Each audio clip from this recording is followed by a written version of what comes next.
देखिए, शासन के अंदर कोई करने वाला है, सबसे पहला मुद्दा वहां से। और अपने आप कुछ हो तो वो व्यवस्था है। आपने दोपहर को भोजन खाया, उसके बाद भोजन का पचन आपकी सूचना के अनुसार हो रहा है कि अपने आप हो रहा है? कुछ हड्डियों में जा रहा है, कुछ आंखों में जा रहा है। नमस्कार। तो ये अपने आप हो रहा है कि आप कर रहे हैं? तो शासन में कोई करने वाला है और व्यवस्था में अपने आप हो रहा है। ये पहला ध्रुव बिंदु पकड़ेंगे तो बाकी के सभी पॉइंट समझ में आएंगे। अब कोई चीज अपने आप कैसे होगी? कुछ नियम होगा तो होगी। तो जितने भी शासन है वो सभी व्यक्ति केंद्रित है, जबकि जितनी भी व्यवस्था है वो सब नियम के आधार पर। ये दूसरा बिंदु। अब जब व्यक्ति केंद्रित होगा तो शासन करने वाला दूसरे को चलाने के लिए किसी भी भय का प्रयोग करेगा। तो कल 4 प्रकार के भय बताए थे, कहां बताए? नहीं बताए। आप वहां कह रहे हो कि आपने मेरे शिविर अटेंड किए। बताएंगे भैया, 4 प्रकार के भय है। प्राण भय, पद भय, मान भय और धन भय। ये 4 भय लेकर के शासन करेंगे। कल आपने जो 4 शब्द सुने अभी कहां पढ़े ही है? रूप, बल, पद और धन।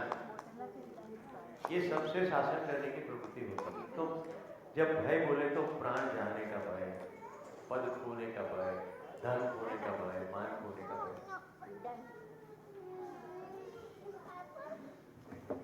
नेक्स्ट बोलूंगा तो आप दिखाते जाएंगे, राइट?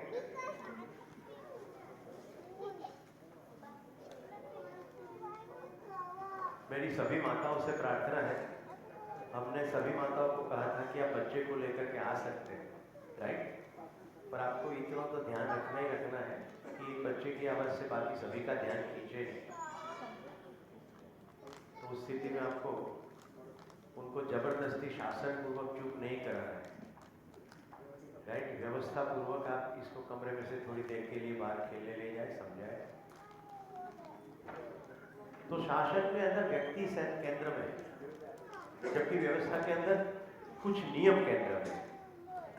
शासन सभी को स्वीकृत नहीं। कोई कोई पशु शासन स्वीकार कर लेते हैं, लेकिन मानव में तो किसी को भी स्वीकृत नहीं। तो जहां स्वीकृति दिखती है वो कैसी स्वीकृति दिखती है? भयपूर्वक।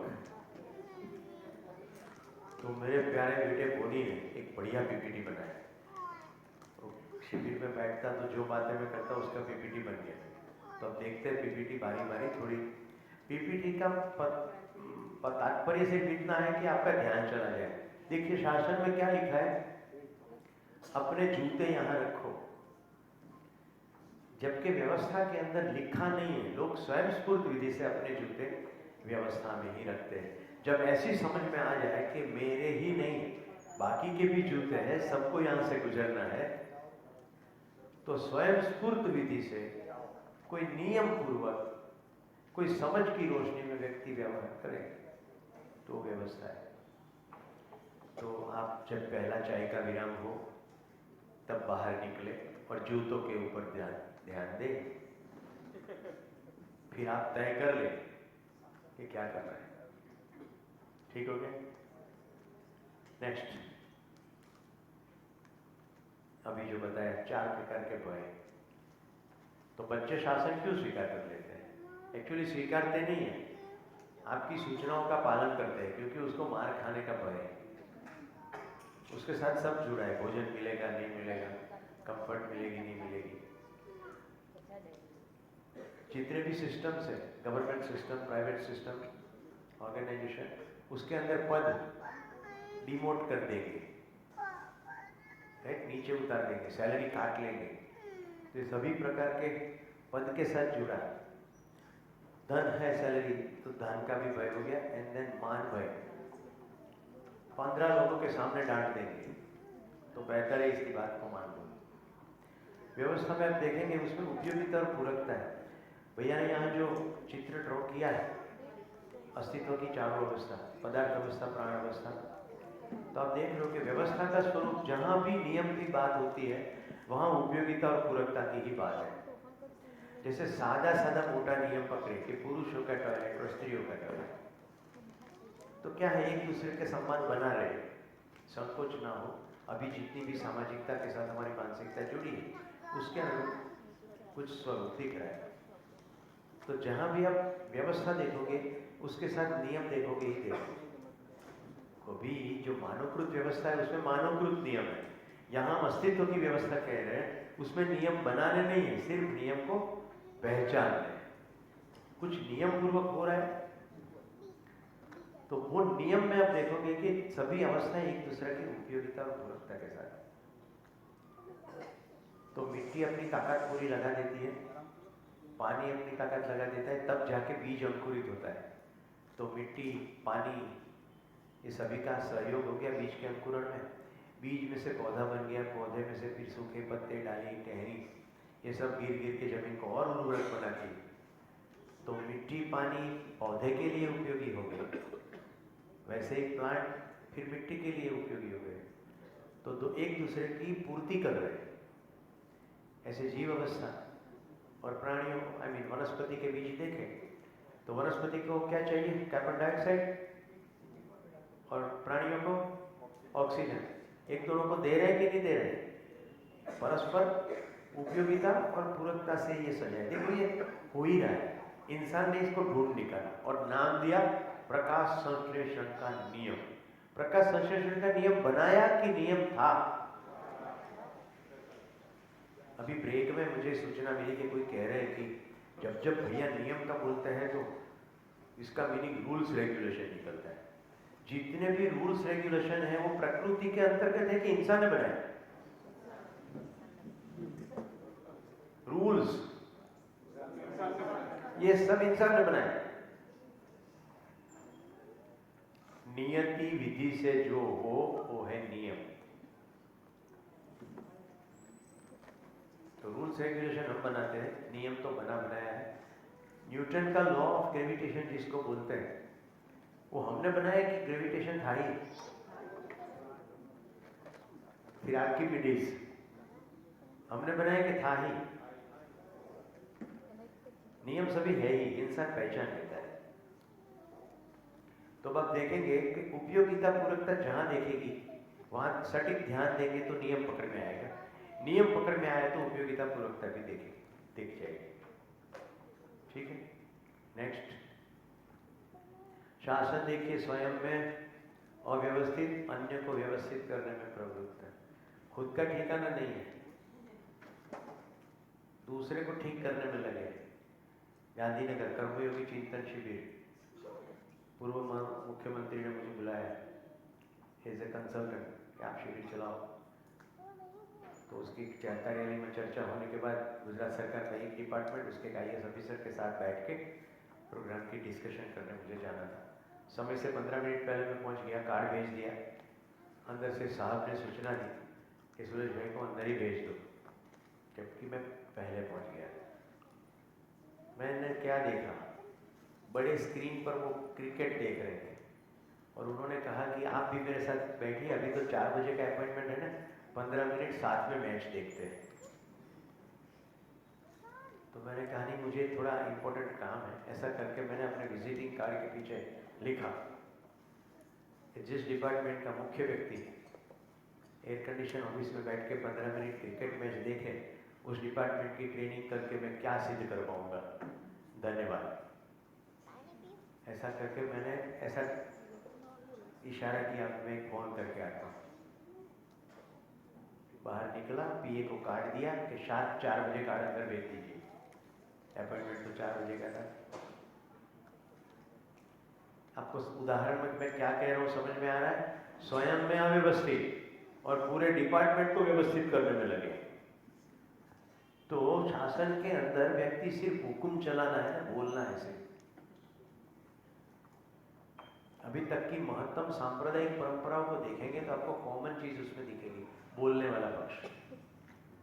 ये करो और ये ना करो, सुबह ने लिख दिया था, करो नहीं आएगा, चाहिए नहीं आएगा, उपदेश नहीं आएगा, क्योंकि शासन के अंदर सिर्फ बोलना है, आचरण कहाँ। व्यवस्था में स्वयं में व्यवस्थित और समग्र व्यवस्था में भागीदारी। तो व्यक्ति स्वयं में व्यवस्थित, कोई सिस्टम का हिस्सा है तो सिस्टम में भागीदारी। प्रकृति की पूरी डिजाइन देखिए, किडनी अपने में व्यवस्थित, शरीर की पूरी व्यवस्था में भागीदारी है कि नहीं है। पौधा, एक प्लांट का पत्ता अपने में व्यवस्थित, पूरे पौधे की व्यवस्था में भागीदारी। एक एटम स्वयं में व्यवस्थित, मॉलिक्यूल की व्यवस्था में भागीदारी, मॉलिक्यूल अपने में व्यवस्थित, कंपाउंड में भागीदारी। पूरी प्रकृति में छोटे से छोटी इकाई स्वयं में एक व्यवस्थित और बड़ी व्यवस्था में भागीदारी, ऐसे दिख रहा है। तो व्यवस्था के स्वरूप में जहां व्यवस्था की बात हुई, शुरुआत कहां से होगी, स्वयं में। अभी तक जितने भी कंसेप्ट आए वो क्या कहते हैं, दुनिया को सुधार देना है, खुद को नहीं सुधरना है। शिविर चलते चलते इतना महत्वपूर्ण मैसेज आ जाता है तो लगता है कि पूरी दुनिया को बदल जाए, क्योंकि हमारे अंदर वही बैठा है। जो एजुकेशन में बैठे हैं उनको तो ऐसे हो गया है, ये तो पूरा एजुकेशन में आ जाना चाहिए, होता है ना। मेरा भी पहला शिविर में याद करता हूँ क्या होता है, कटमा घोड़ा थन गने आतम बीजे पान, राइट, બધું બદલી નાખે, પછી ખબર પડે કે આપણે એકને નથી બદલી શકતા, તો પહેલા તો એક ઉપર કામ કરીએ તો ઓથોરિટી આવે કે કેવી રીતે બીજો બદલાશે। तो समग्र व्यवस्था में भागीदारी। तो अभी आपका समग्रता जो भी हो, अभी सिर्फ इस शिविर की बात करें, सिर्फ जिंदा रहने की बात कर रहा हूँ। तो शिविर समय पे शुरू हो, समय पे भोजन हो, राइट, भोजन भी सुचारू रूप से हो, कचरे के डिब्बे के अंदर केवल प्लेट जाए, भोजन ना जाए, ये सब छोटी छोटी बातें हैं कि नहीं। वैसे लगता छोटा है पर मल्टीप्लाई करें तो बहुत बड़ा है। नेक्स्ट, शासन में व्यक्ति अन्य के द्वारा अनुशासित रहेगा, जबकि यहाँ स्वयं स्फूर्त विधि से होगा, क्योंकि उसको समझ में आ गया। 3 शब्द सुने, शासन, अनुशासन, स्वानुशासन। तो किसी को चलाना है तो चलाने वाला चाहिए होगा, जैसे सर्कस में रिंग मास्टर खूंखार प्राणी को भी चला लेता है, ये शासन है। नेक्स्ट, मैंने शायद कल या परसों कहा था कि बड़े बॉस के सामने छोटा बॉस बकरी और उसके नीचे कोई जूनियर है तो वहाँ भाग। तो पहला वाला चित्र आप देख रहे हैं, बड़ा बड़ा छोटा छोटा ऐसे नियंत्रित करने की पूरी परंपरा, और व्यवस्था के अंदर स्व के द्वारा अनुशासित। नियंत्रण स्व के अंदर से आएगा, नियंत्रण अंदर से आएगा, समझ में से आएगा। तो क्या सही है और क्या सही नहीं है, हमारे दर्शन शास्त्रों में विवेक शब्द का प्रयोग है, राइट। क्या सही और क्या सही नहीं है कोई हमें बताएगा तो कब तक बताएगा, कौन लगातार हमारे पीछे चलने वाला है बताने के लिए। इतनी जल्दी जिंदगी बदल रही है, इतनी घटनाएं घट रही है, टेक्नोलॉजी का रिवॉल्यूशन हो रहा है, कल जाके मुझे क्या करना सही है और क्या करना सही नहीं है वो कैसे मैं तय करूं। इसीलिए शासन निष्फल है, व्यवस्था ही सफल हो सकती है, कुछ एक समय तक चल जाए। नेक्स्ट, रोहित भाई ठीक जवाब मिल रहा है भाई आपको। शासन ऊपर से नीचे, जबकि व्यवस्था नीचे से ऊपर। छोटी सी छोटी इकाई એટલે નાનામાં નાનો એકમ પરમાણુ પણ પોતાનામાં વ્યવસ્થા, અને પછી મોટી વ્યવસ્થામાં ભાગીદારી કરતા કરતા ठेठ आकाश गंगाओं सुधी व्यवस्था। खाली श्रृंखला जो परमाणु व्यवस्थित, પછી अणु व्यवस्थित, પછી संयोजन व्यवस्थित, पृथ्वीનો ગોળો व्यवस्थित, પછી सूर्यमाળા व्यवस्थित, પછી आकाशगंगा व्यवस्थित, પછી આખા બ્રહ્માંડમાં બધી આકાશગંગાઓ व्यवस्थित। નાનુંથી લઈને મોટે સુધીનું કેટલું અદ્ભુત વ્યવસ્થાનું સ્વરૂપ છે। આપણા શરીરમાં પણ જોઈએ તો એક કોષ વ્યवस्थित, એનાથી બનતી કોશિકાઓનો સમૂહ। ફોર એક્ઝામ્પલ લેંગરહેન્સનો સેલ માસ, જેમાંથી ઇન્સ્યુલિન નામનું દ્રવ્ય બહાર નીકળે। એ પરફેક્ટ કામ કરી જાય એટલે આખા શરીરની ઉર્જાનું સમીકરણ સચવાય. એમાં સહેજ લોચો પડે એટલે કે ડાયાબિટીસ. હા કે ના? રાઈટ? કિડની પોતાનામાં વ્યવસ્થિત, લીવર પોતાનામાં વ્યવસ્થિત, પેન્ક્રિયાસ પોતાનામાં વ્યવસ્થિત.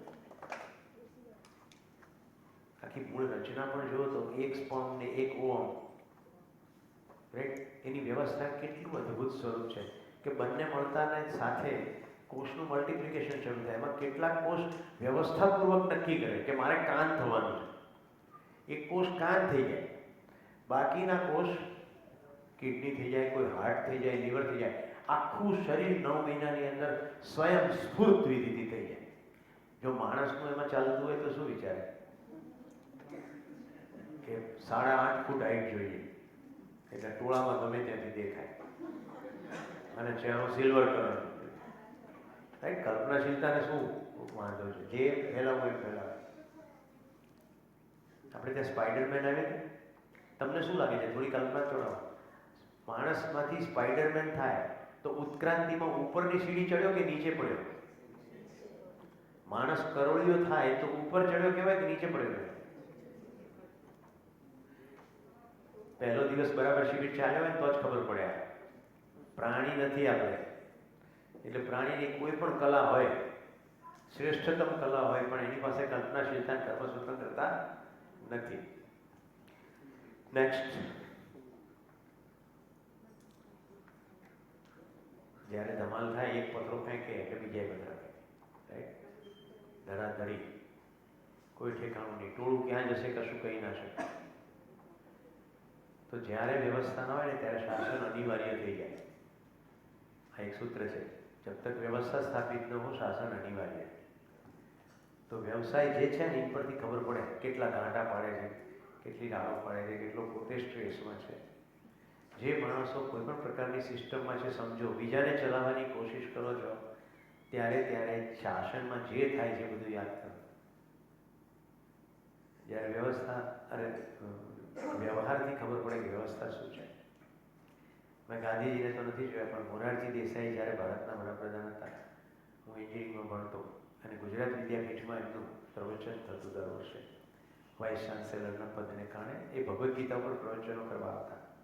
મને હસ્તાક્ષરનો શોખ, તો હું પ્રવચન સાંભળવા ગયો તો પોલીસ કર્મીઓ બધા બહાર હતા અને વિદ્યાપીઠના ડાયસ ઉપરથી મોરારજીભાઈ બોલ્યા હતા કે કોઈ મારવા ઈચ્છે તો અહીંયા ચોક્કસ મારી શકે, પણ વિદ્યાપીઠમાં તો હું શિક્ષક છું, ભારતનો વડાપ્રધાન નથી. એટલે આવનારા 1.5 કલાકના પ્રવચન દરમિયાન મને અંદર એક પણ ખાખી ડગલા વાળો ના જોઈએ. રાઈટ? અહીંયા વાક્ય લખ્યું છે વ્યવહારથી ખબર પડે. લગભગ ગાંધીજીની ઘટનાઓ પણ આવી જ છે જેમણે ના પાડી દીધી. તો એનો બીજા માણસ સાથેનો વ્યવહાર કેવો છે એનીથી ખબર પડે વ્યવસ્થા છે નથી. રાઈટ? તો દબાવવાનું, પ્રતાડિત કરવાનું, હુકમ કરવાનું, મારી ધારણા પ્રમાણે બીજે વર્તવું જોઈએ એવું વલણ હોય તો બધું શાસન. અને પ્રસ્તાવ હોય, સંવાદ હોય, સમજાવવાની વાત હોય તો વ્યવહાર. બરાબર? એ ચાલે વ્યવહાર. નેક્સ્ટ, શાસન. સંકટકાળ મેં આવી કીધું ને હમણાં, વ્યવસ્થા ના થાય સુધી શાસન અનિવાર્ય. આપણે બોર્ડર ઉપર આપણો ભારતીય સૈનિક ઊભો હોય અને સામેથી પેલો પાકિસ્તાની સૈનિક આપણા 3 સૈનિકોને ઢાળી દે ગોળીથી. એ વખતે આપણો ભારતીય સૈનિક એમ કે ઊભો રહે, ઊભો રહે.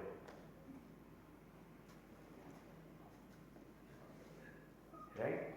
વ્યવસ્થા નથી એટલે શાસન અનિવાર્ય છે. ડિફેન્સની ગેમ રમવી જ પડે, પણ સરવાળે સ્વીકૃત નથી. તમે બધા પોતાની અંદર જુઓ, કોઈની યુદ્ધ સ્વીકૃત છે? સ્વીકૃત છે નહીં. ઘરમાં શાસનની સામે વિરોધ થાય એને કહેવાય કલહ, કંકાસ. સમાજમાં શાસનની સામે વિરોધ થાય એને કહેવાય સંઘર્ષ, અને દેશો વચ્ચે થાય એને કહેવાય યુદ્ધ. મૂળ વાત તો શાસનનો વિરોધ જ છે, કારણ કે શાસન કોઈને સ્વીકારે નહીં. નેક્સ્ટ, જે લોકો છાપા વાંચતા હશે એને તરત બત્તી થઈ જશે. રાઈટ? પોતાના ભાઈને કે મામાને કે ફુવાને વાત ના માની એટલે કે ફાડી ખાય પ્રાણીઓ. રાઈટ? મિસ્ટર કિમ અને આ શેરિંગ, ભૂતાનના પ્રાઇમ મિનિસ્ટર. મારા સદભાગ્ય એપ્રિલ મહિનામાં ભૂતાન જવાનું મળ્યું અને ભૂતાનમાં જે અનુભવ થયો, જો કેટલું અદ્ભુત છે. રાજા પોતે યુનિફોર્મ પહેરે, એટલે અમારો ટેક્સી ડ્રાઈવર, ગરમીના દિવસો હતા તો અંદર ટી શર્ટ પહેરેલું પણ ઉપરથી યુનિફોર્મ, એટલે એનો જે ખાસ પોશાક છે પોતાના લોકો જે આમાં પહેરેલો દેખાય છે, બાંય વાળેલી હોય મોટી, અને આની અંદર 2-3 કિલો શાકભાજી આવી જાય એવો આ ઝોલો હોય છે, આખો થરેલો. તો ચાલુ ગાડીમાં એ ઉતારી નાખે એટલે સહેજ નીચે પાડી દે, ટી શર્ટમાં ગાડી ચલાવે. પણ જેવી ગાડી ઊભી રહે, રસ્તામાં ચા પીવા માટે પણ ઊભા રહે, પહેલાં એ ચડાવી દે અને પછી જ નીચે ઉતરે, કારણ કે એનો રાજા પોતે પણ પહેરે. સમજાય છે ને? વ્યવસ્થાની અંદર પોતાનામાં વ્યવસ્થિત અને બડી વ્યવસ્થામાં ભાગીદારી.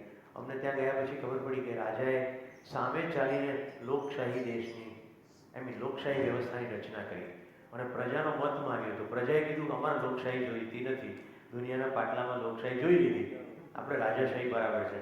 છતાં રાજાએ ડેટ નક્કી કરી કે આ ડેટે હું રાજાશાહી મુક્ત કરી દેવા માગું છું, અને એની પહેલાં જ રિટાયર થઈ ગયા અને લોકશાહી પદ્ધતિ આવી ગઈ. ભૂતાનની અંદર દરેક શહેરમાં એ દિવસોમાં ચૂંટણી હતી, એક પાટિયું લાગેલું હોય, એમાં બધાએ પોતાનું બેનર ચોંટાડી દેવાનું. કોઈ અવાજ નહીં, કોઈ ઘોંઘાટ નહીં, કોઈ સભા નહીં, કોઈ રાડારાડ નહીં. અને દરેક ઉમેદવારે કહેવું પડે કે આ સાચું છે જે છે, ત્યાં કપગોળા ચાલે નહીં. અમે જે દિવસે ત્યાં હતા ચૂંટણી પતી પણ ગઈ, અમને ખબર ના પડી કે ચૂંટણી એટલે ટૂંકમાં શક્ય છે કહેવાનો મુદ્દો એ છે. ભલે અત્યારે સંપૂર્ણ એચિવમેન્ટ ના થયું હોય, પણ આપણે એટલું ગૌરવ લઈ શકીએ કે ભૂતાન ગ્રોસ હેપીનેસ ઇન્ડેક્સ આપવાવાળો દેશ છે, જેણે હેપીનેસની વાત કરી, રાઈટ, જીડીપીની જગ્યાએ. અધરવાઇઝ ગ્રોસ ડોમેસ્ટિક પ્રોડક્ટની વાત થાય છે, ઉત્પાદન શું કર્યું, ફોરેન રિઝર્વ કેટલું છે. આ ભાઈ જ્યારે આવ્યા હતા આપણે ત્યાં, મિસ્ટર ટોપકે વાઇબ્રન્ટ ગુજરાતને એવું બોલ્યા હતા, જેને ઉપર નરેન્દ્ર મોદી કરતાં વધુ તાળીઓ પડી. એણે એવું કીધું બધા ઉદ્યોગોને આમંત્રણ છે, પણ શરત છે મારા દેશનું જલ, વાયુ, પાણી પ્રદૂષિત ના થવું જોઈએ, તો જ ઉદ્યોગો સ્થાપવા આવો, નહીં તો અમારા ઉદ્યોગો નથી જોઈતા. હું ઈચ્છું છું કે મારી પ્રજાના બધાના ચહેરા ઉપર ખુશી રહે. એની ઉપર મોટા મોટા ઉદ્યોગપતિઓનું તો જૂથ હતું, એ બધા સહમત થઈ ગયા. પાંચમાનો દમ છે. નેક્સ્ટ, પદ. જેવો પદ ગયું ને એટલે શાસન ખતમ. અમારે ગાંધીનગરમાં હું રહું છું, રૂપિયાના ડઝનના લેખે અધિકારીઓ મળે, રાઈટ. અને એક સામાન્ય ક્લાર્ક જતો હોય ને તો ચીફ એન્જિનિયર ઊભો રહીને એને મૂકી આવે. એ ખાલી તો જ બને જો ક્લાર્ક પોતેની જેટલો પણ કાર્યકાળ હતો દરમિયાન માનવીય વ્યવહાર કર્યો હોય, ભલાઈથી ગયો હોય તો બધું જ થાય. ગાંધીનગરમાં એક રાજેન્દ્ર પ્રસાદ નામના વ્યક્તિ રહે છે, ખારોડના સરનેમ છે એમની, ચીફ એન્જિનિયર ઇરિગેશન ડિપાર્ટમેન્ટમાંથી નિવૃત્ત થયા. મેં તો એમને કામ કરતા નથી જોયા જ્યારે સરકારમાં હતા, પણ કેવા ગજાનું કામ કર્યું છે. આજે પણ જો ગજેન્દ્ર કાકા નીકળ્યા હોય તો હું ગાડી પાર્ક કરી દઉં, ઉતરી જાઉં, એમને ચરણ સ્પર્શ કરું, પછી આગળ જવું. આજથી 12-13 વર્ષ પહેલાં એમણે એવું કહ્યું હતું, અમે 100 જણા ભેગા થયા હતા કે ગાંધીનગરની હોસ્પિટલમાં કોઈ દર્દી આવે, એને ઓપરેશન કરવાનું હોય ને પૈસા ના હોય અને એનું ઓપરેશન ના થાય તો આપણને શરમ ના આવવી જોઈએ. આપણે આ ગામમાં રહીએ છીએ અને આપણા ગામમાં કોઈ દર્દી પાછો જાય તો મને એવું લાગે છે કે હું તમને ફોન કરીશ અને તમારે ખાલી 100 રૂપિયા આપવાના, અને આપણે જો મોટું ગ્રુપ ઊભું કરીએ તો કોઈને માથે વધારે બર્ડન ના આવે, રાઈટ. તો તમે જે ઈચ્છતા હો કે મારું લિસ્ટમાં નામ હોય, બધા નામ લખાવો અને થોડા મિત્રોને જાણતા હોય તો આપણે લિસ્ટ બિલ્ડ કરીએ. એ દિવસે લિસ્ટ બિલ્ડ થઈ ગયું. પછી વર્ષ, 2 વર્ષ, 3 વર્ષ, 5મા વર્ષે એમના ઘરે ગયો તો મારો નંબર કેમ નથી આવતો? 100 રૂપિયા માટે નંબર તો આવવો જોઈએ ને લિસ્ટમાં. તો કે સુરેશભાઈ, જેને ફોન કરું છું એ એમ કહે છે કે કાકા તમારા ફોનમાં એનર્જી બગાડવાની જરૂર નથી, ઓપીડી કે પેશન્ટનો નંબર આપો, કેટલા પૈસા આપવાના કહો એટલે હું જઈને ભરી આવીશ. આ એક વ્યક્તિ સ્વયંમાં વ્યવસ્થા હોય તો શું થઈ શકે એનું ઉદાહરણ. ભલે દાયરો સંવેદનશીલતાનો જ છે. દર્દી સહાય મંડળ ચલાવે છે, 2 હાથમાં થેલીઓ લે અને લાલ બસમાં જે અમદાવાદથી ગાંધીનગરની વચ્ચે ફ્લાય થાય છે, એસટી ડિપાર્ટમેન્ટની બસો, એ બસની અંદર એ સિવિલ હોસ્પિટલ જાય અને હોસ્પિટલના પથારી ફરે, જોઈ લે, જેને જરૂર છે બધાને ફળો પહોંચાડે જાતે. એમને એવું કરતા જોઈને અમને નાગરિકોમાં પ્રેરણા થઈ ગઈ કે આ માણસ ચીફ એન્જિનિયર તરીકે રિટાયર થયા પછી હુકમ કરવાને બદલે પછી તો બધી સુવિધા હોય. એમનો દીકરો પણ હાર્ટ ડૉક્ટર છે અમેરિકામાં, ડૉક્ટર પ્રણવ ખારોડ. જમણી બાજુનું ચિત્ર છે વ્યવસ્થા. એમાં બે તમે જોઈ રહ્યા છો, ડૉક્ટર કૈલાસ સત્યાર્થી અને મલાલા યુસુફઝાઈ, જેમને બંનેને નોબેલ પ્રાઇઝ મળ્યું. તો સ્વયંમાં વ્યવસ્થાની મોટી વ્યવસ્થામાં ભાગીદારીના ઉત્તમ ઉદાહરણ. નેક્સ્ટ. ગુજરાતીમાં સરસ છે ને, આલિયા ટોપી માલિયામાં થાય, માલિયો ઉગાડામાં. આના માટે બનાવી દઈશ. હું આ વાક્ય બોલું છું, થોડું કડક છે, પકડવાની કોશિશ કરજો. મારો ધાબળા ઉઢાડવાનો શોખ પૂરો કરવા મારે પહેલા શોષણ કરવું પડે.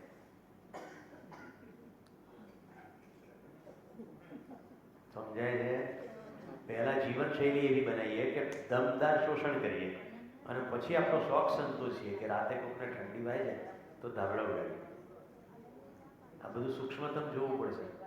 આપણી થાળીમાં થોડો ખોરાક વધે અને અઠવાડિયામાં જાય તો ઇથોપિયામાં કોઈ ભૂખે મરી જાય છે એવું કનેક્શન જ્યાં સુધી નહીં સમજાય ત્યાં સુધી આપણે બેફામ રીતે ખોરાકને વેડફીશું.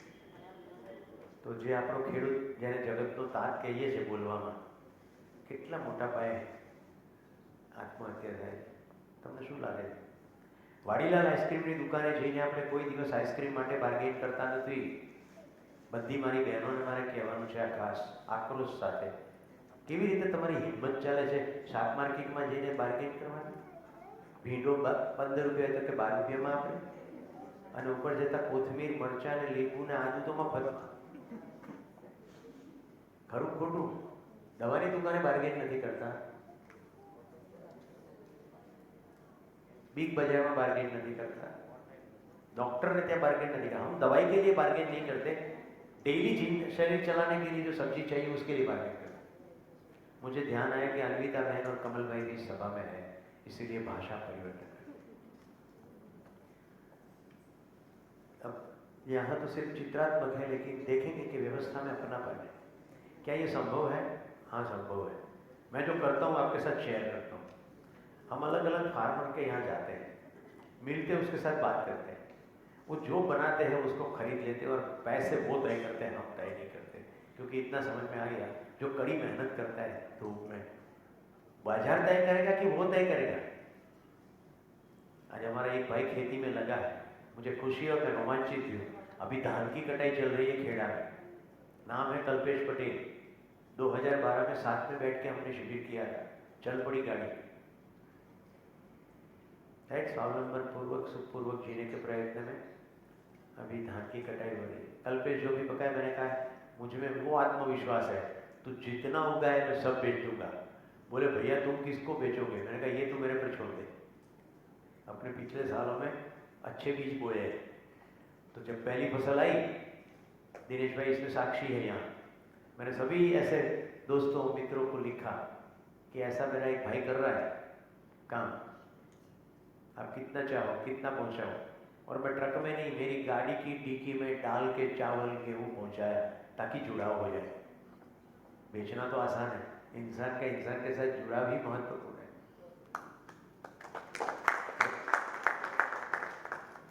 आपको जान के खुशी होगी, व्यवस्था में ये पोषण और अपनापन का भाव आ ही जाता है. मुझे याद है आत्मीय इंस्टीट्यूट में नए स्टूडेंट के लिए मेरा शिविर हुआ. स्वामी त्याग वल्लभदास जी उस समय भूटान में थे और भूटान में इसी विषय पर इंटरनेशनल कॉन्फ्रेंस चल रहा था.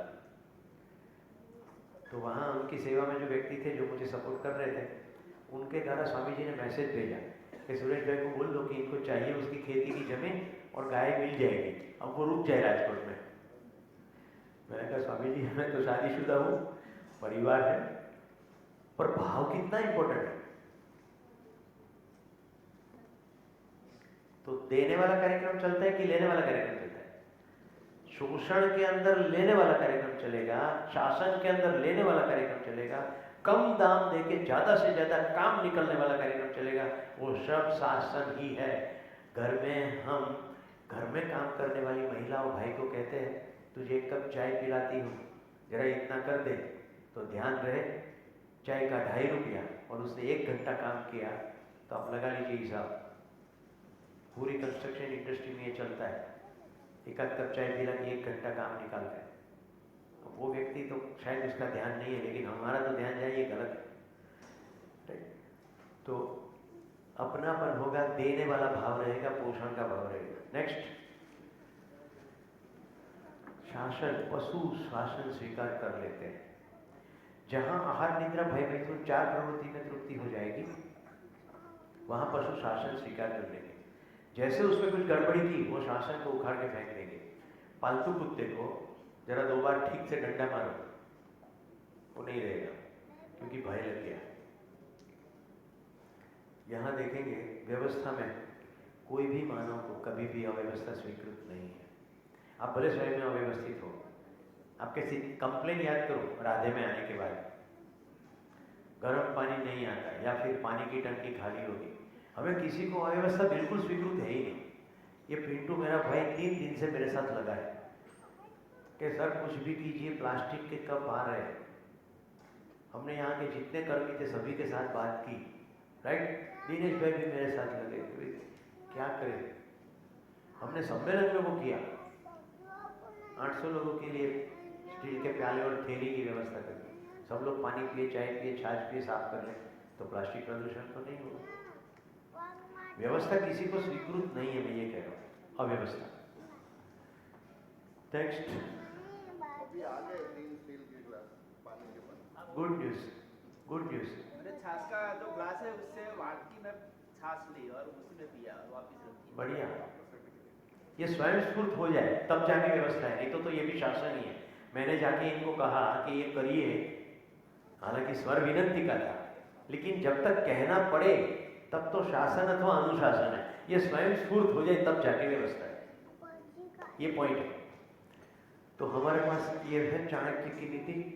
देखिए उसमें भी पहला पॉइंट तो साम ही है, समझना तो सबसे पहला कंपोनेंट है ही, फिर वो नहीं चले तो दाम दंड और भेद। तो शासन में ऐसी चीज नहीं होगी, विश्वास। यहाँ एक खेल दिखाया गया है, छोटे बच्चे को उसके माता पिता हवा में उछालते हैं, वो खेल खिलाता है, हंसता है, विश्वास है उसको कैच कर लेंगे। हालांकि है तो रिस्क, राइट। पूरा का पूरा एडवेंचर स्पोर्ट, पूरा का पूरा एडवेंचर स्पोर्ट्स केवल और केवल मटेरियल के ऊपर कुछ विश्वास बैठ गया है। हालांकि मटेरियल पर विश्वास नहीं करते, वो शब्द भी ठीक नहीं है, पर पकड़ में इसलिए बोल रहा हूँ। मटेरियल नियमबद्ध है, पैराशूट खुलेगी तो ही नीचे सेफ लैंडिंग करोगे, और पैराशूट नहीं खुलने के बहुत सारे वजह हो सकते हैं, ठीक है। कुछ मटेरियल में खराबी हो गई वगैरह वगैरह। तो व्यवस्था के अंदर आप जितना भी अभी जो काम कर रहे हैं वहां विश्वास देखोगे, और जहां विश्वास है वहां व्यवस्था देखोगे। जब परिवार से आए शब्द सोचिए, पुरुष लोग शाम को घर पे जाएंगे तो भोजन मिलेगा, हाँ या ना, कि पत्नी पूछेगी आज कितना कमाया, उसके अनुरूप तय करें, भाखरी बनाएगी, रोटी बनाएगी, कुछ ना बनाए, राइट। बच्चा बीमार होता है तो विश्वास है ही। आज हमारा विश्वास किस पर है? इंश्योरेंस के प्रीमियम, इंश्योरेंस की पॉलिसी पर है। आज हमारा परिवार समाज पर विश्वास है कि मैं बीमार होऊंगा। देखिए ये सब सोचने वाला मुद्दे।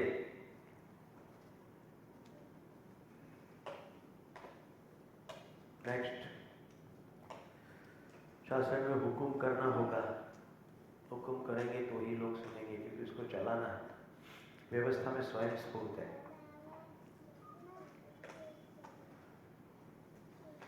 उमेद भाई, बोली वगैरह जो यहाँ उपस्थित है, सबको व्यवस्था का सुंदर अनुभव हुआ है सम्मेलन के दौरान। सोम भैया जो बोल रहे थे कि हमें थकान नहीं लगती, थकान क्या चीज़ है वो मालूम ही नहीं था। इतना अद्भुत व्यवस्था का स्रोत है, सबने स्वयं स्फूर्त विधि से तय कर लिया। हालांकि काम बांटे गए थे कि किसको क्या करना है, लेकिन जब सामने परिवार आ रहा है, इस भाव से जो काम सामने दिख गया कर दिया, जो प्रॉपर हुआ कर दिया, और सबने किया। सबने लगभग सभी प्रकार के काम किए।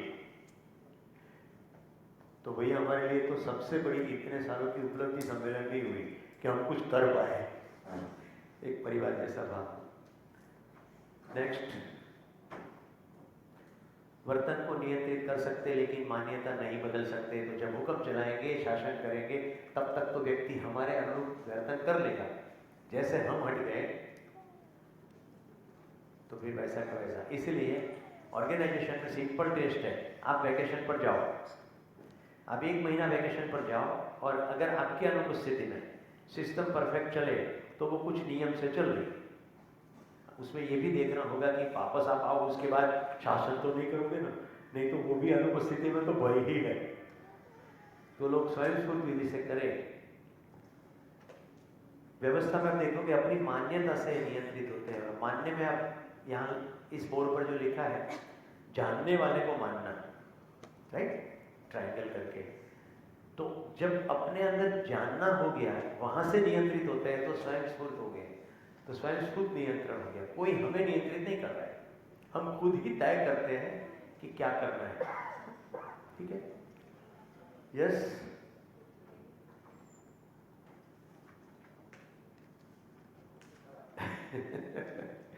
तो यहाँ पर मेरी बात को पूरी करता हूँ।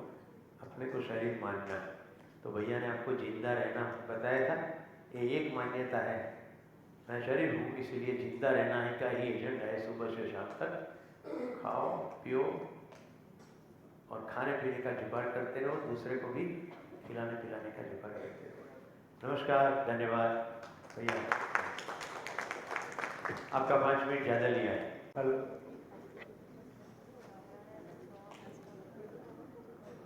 हेलो, हाँ जी, सभी को नमस्कार।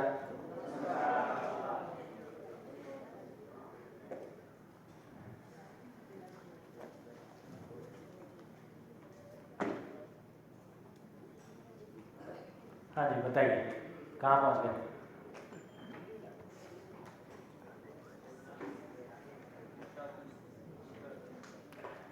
शासन और व्यवस्था की क्लैरिटी हो गई? नहीं हुई? हो गई? हाँ। दिनेश भाई क्लैरिटी कर रहे और सुरेश भाई क्लैरिटी कर रहे और ना हो, ऐसे थोड़ी हो सकता। तो आगे की यात्रा, आगे की यात्रा के बारे में क्लैरिटी हो गई कि यात्रा इतनी ही है कि एक मानव की यात्रा भी इतनी है कि कुशासन से सुशासन, कुशासन पूर्वक जीते हुए सही का प्रस्ताव मिला तो मैं सुशासन की तरफ, सुशासन से प्रस्ताव मेरा अपना हो गया तो व्यवस्था की तरफ। एक व्यक्ति की यात्रा भी इतनी है, एक परिवार की यात्रा भी इतनी है, एक एजुकेशनल इंस्टीट्यूशन की यात्रा भी इतनी है, और किसी समाज की यात्रा भी इतनी है, देश की यात्रा भी इतनी है, और धरती की यात्रा भी इतनी है। 3 स्टेप से गुजर के हम जा रहे हैं। कुशासन हुआ तो बीच में एक मैनेजमेंट नाम की चीज आ गई। अभी जिसको मैनेजमेंट बोलते हैं, है वो भी एक प्रकार का शासन, पर थोड़ा सा उससे बेहतर लगता है। तो चलिए, तो बोनी भाई ठीक है, बोर्ड साहब,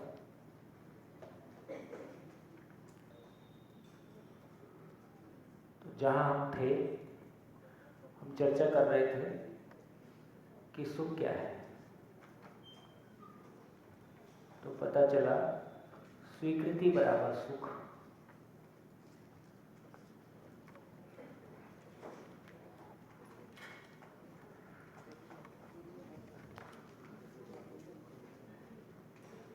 और सुख की निरंतरता चाहते हैं, इसलिए स्वीकृति की निरंतरता आवश्यक है।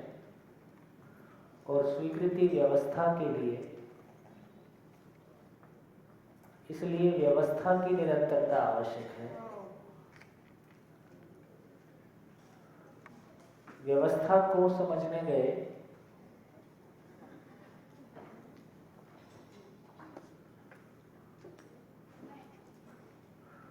तो हमने नेचर में देखा, तो जैसा नेचर में है वैसा हमने समझने का प्रयास किया तो कुछ चीजें सामने आई। तो अब आगे सुखी होने का सिलेबस क्या है? कपड़ा कहाँ है? तो सुखी होने के लिए क्या करें? सुखी होने के लिए क्या करें? तो फिर सुख क्या है?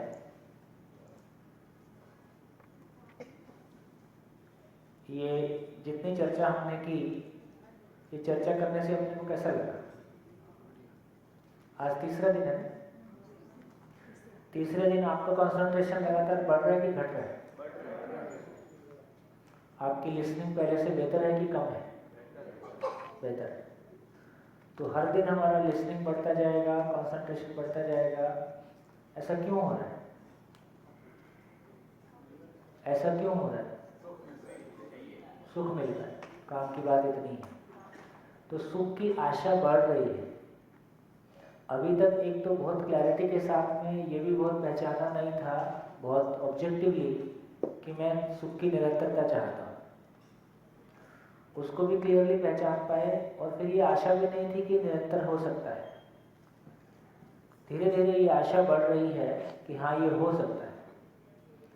तो एक व्यक्ति है, कहीं मैंने डायलॉग सुना था कि लोग 35 में मर जाते हैं, 70 में दफनाए जाते हैं।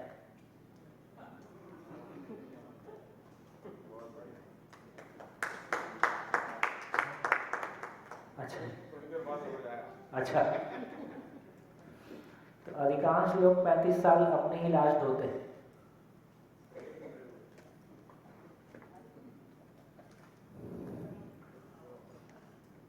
एक से ज्ञानी लोग मिलते, तो कैसे मर जाते हैं?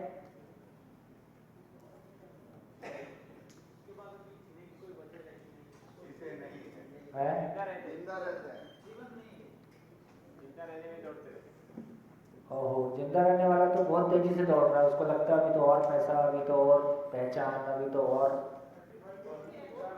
है दुखी रहते हैं।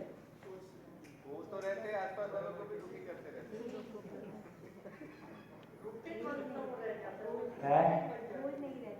गोल नहीं रहता है। उसके लिए रिलेशन, संबंध सब एक तरफ से उसके लिए न के बराबर हो जाते हैं। तो उसको जिंदा न जिंदा एक देखो, चार प्रवृत्ति में लगा हुआ ना, फिर भी वो बोर नहीं होता, कुछ ढूंढते रहता है, अपना जुगाड़ बनाते रहता है। ये अच्छे लोगों के साथ ज्यादा होता है।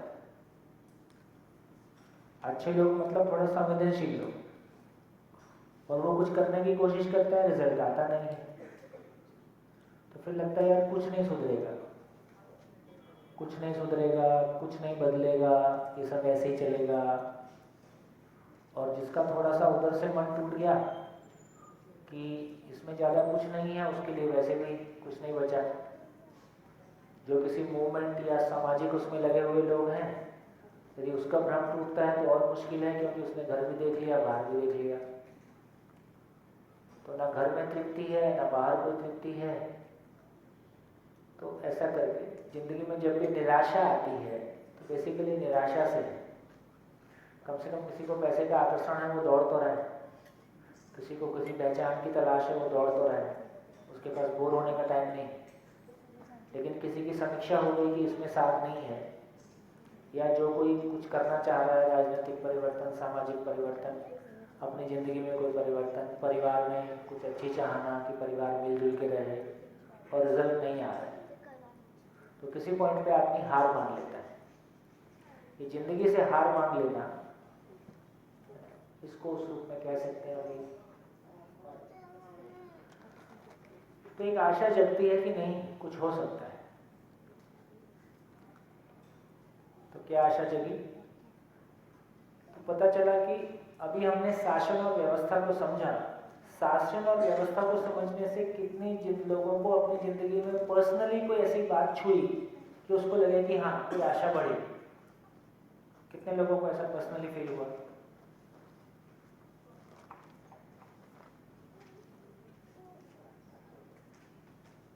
है ना? तो कोई एक छोटी सी बात भी क्लिक होती है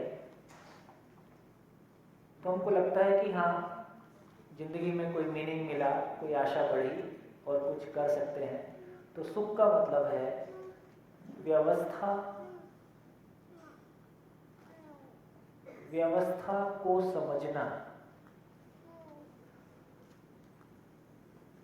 जैसे मैंने सुबह बहुत सारे एग्जाम्पल्स लिए थे, जिनकी उम्र ज़्यादा उनके बच्चे कम, जिनकी उम्र कम उनके बच्चे ज़्यादा, ऐसी बहुत सारी बातें हमने की थी। तो जब भी हम ये सब सुन रहे होते हैं तो सुन के हमको कैसा लग रहा होता है? ऐसा सुनने से, सारी बातें सुनने से कैसा लगता है? अच्छा लगता है। इसमें तो कोई मनोरंजन की बात नहीं थी। अभी हमको लगता है कि मनोरंजन करने से अच्छा लगता है। मैं आपका कोई मनोरंजन करता हूँ? नहीं करता। लेकिन जो मैं आपके सामने कहने की कोशिश करता हूँ वो सुनने से आपको कैसा लगता है? अच्छा लगता है। तो ये क्या अच्छा लगता है? कुछ अच्छा मतलब है? कुछ राह मिल रही सही बात की पहचान होती है। पहचान। किसी सही बात की पहचान होती है। तो जब भी हम सही बात की पहचान बोल रहे हैं तो क्या होती है? कोई व्यवस्था की हमारी समझ बनती है। तो सिर्फ इतना ही कहना चाहता हूँ कि समझना अपने आप में सुखदायी काम है। समझना अपने आप में सुखदायी काम है। एजुकेशन में भी कोई टॉपिक आप पढ़ते हो, उस पर आपकी क्लैरिटी बनती है तो आपका कॉन्फिडेंस आता ही है। केवल ये ऐसा नहीं है कि मैं कहता हूँ उसमें हो रहा, आप जो करते हो उसमें नहीं हो रहा। कोई भी आदमी फैक्ट्री चलाए, वो एजुकेशन चलाए, है ना, अपने घर में हम कुछ भी काम करें, जब भी मेरे को लगता है कि मैं हैंडल कर पाया और कुछ पॉजिटिव हो पाया, उतनी देर के लिए तो अच्छा लगता ही है। और कोई ऐसा रास्ता दिख जाए कि जिंदगी भर के लिए अच्छा हो सकता है, सबके लिए अच्छा हो सकता है और मैं उसको कर सकता हूँ, तो कैसा लगेगा? ये बहुत मोटिवेटिंग है। और उसमें ऐसा भी नहीं कि बिना पैसे के नहीं हो सकता है ना। तो जब हम ज्ञान की बात करते हैं तो उसमें साधन की आवश्यकता अपनी जगह है, लेकिन अब ये भी समझ में आ रहा है कि साधन से अच्छी बिल्डिंग बन सकती है कि अच्छा स्कूल बन सकता है। साधन से अच्छी फैक्ट्री बन सकती है कि एक अच्छी फैक्ट्री चल सकती है। फैक्ट्री तो कोई एक्सपीरियंस आदमी ही चलाता है, वो तो आदमी की महिमा, पैसे से फैक्ट्रियाँ नहीं चलती। तो चाहे फैक्ट्री चले, चाहे खेत चले, चाहे घर चले, वो किसी आदमी की समझ से चलता है, उसको चलाने वाले लोगों की किसी समझ से चलता है। चाहे वो स्किल वाली समझ है, चाहे फिर वो जिंदगी की समझ है। स्किल वाली समझ क्योंकि साधन उपलब्ध कराती है, कुछ देर के लिए आप उस काम को कर सकते हो, इसलिए उतने समय अच्छा लगता है। लेकिन जिंदगी की समझ, एग्जिस्टेंस की समझ तो लगातार भाव और विचार के रूप में बने ही रहती है और उसको लगातार हम फील करते ही रह सकते हैं। इसलिए कहा कि व्यवस्था को समझना अपने आप में सुखदायी काम है। व्यवस्था को समझना और व्यवस्था में जीना, हार्मोनियसली जीना अपने आप में सुखदायी काम है। दूसरों के जीने के लिए वो भी समझ जाएं, उसके लिए अपना सहयोग उपलब्ध कराना, ये भी सुखदायी काम है। इसका नाम है सुख। तो सुख क्या हो गया? सुख क्या हो गया?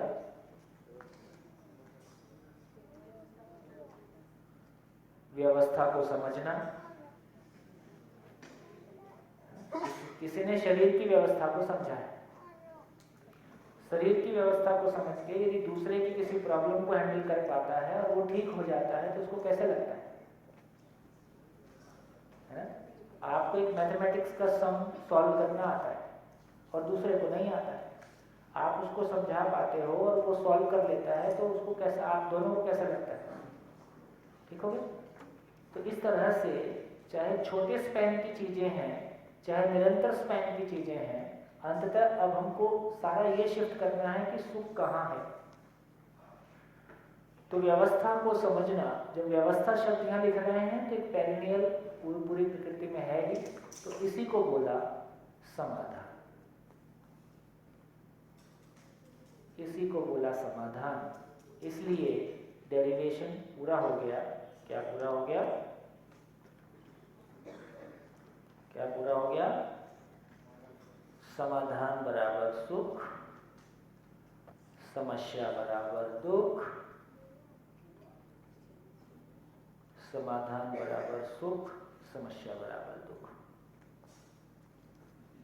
अब एग्जाम में 20 मार्क्स का क्वेश्चन आएगा। सुख का डेरिवेशन लिखो।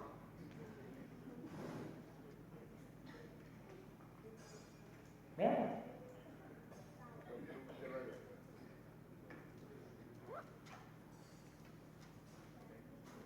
हाँ जी, अब थोड़ा सा देखें तो जिसको अभी तक हम सुख मान रहे थे और ये जो आपके सामने आया है, इन दोनों में क्या आता है? चलो उसके पहले मेरे को लगता है मैं एक क्वेश्चन और कर देता हूं कि समाधान बराबर सुख है, इसको लेके पिछले 3 दिनों में आपका ध्यान कितनी बातों पे गया है? एक बार कुछ लिख के देखिए, कितने पॉइंट्स पे आपको सुख मिला, ऐसा कुछ ध्यान में आता है?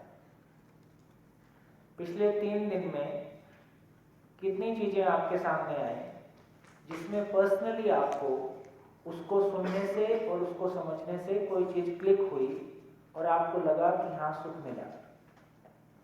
तो समाधान बराबर सुख के नाम पे पिछले 3 दिन का अकाउंट जरा एक बार ध्यान देके देखिए। पिछले 3 दिन में समाधान बराबर सुख के नाम पे आपके पास क्या है?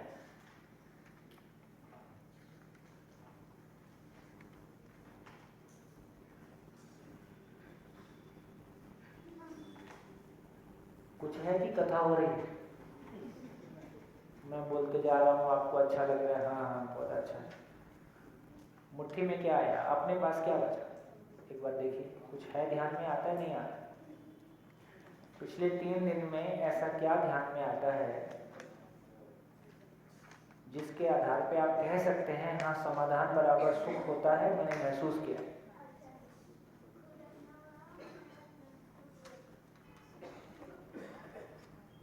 दो मिनट लिख लीजिए, फिर करते हैं बात। धीरे धीरे स्थिर होते चले।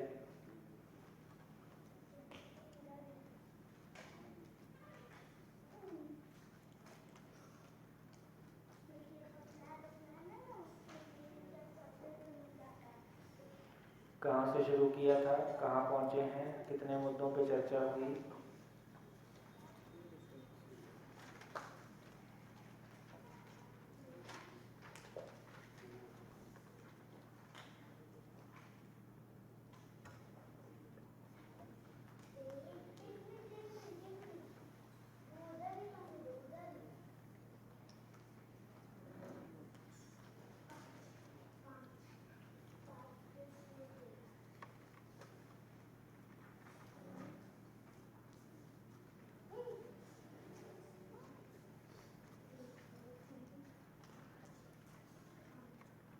जितने पॉइंट्स मिलते हैं उनको बुलेट में लिख डालिए अलग से, 1 2 3 4 5, जितने पे आपका ध्यान जाता है।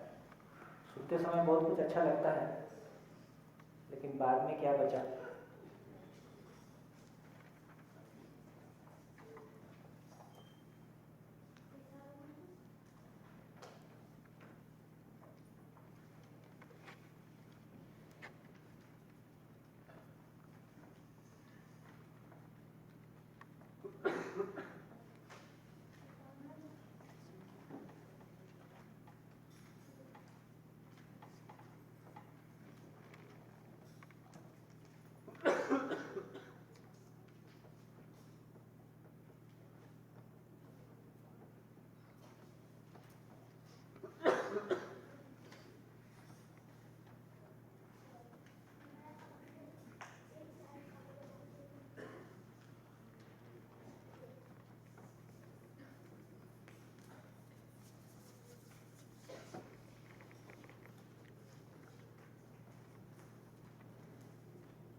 हाँ जी, चले चलिए, कुछ लोग शेयर करते हैं।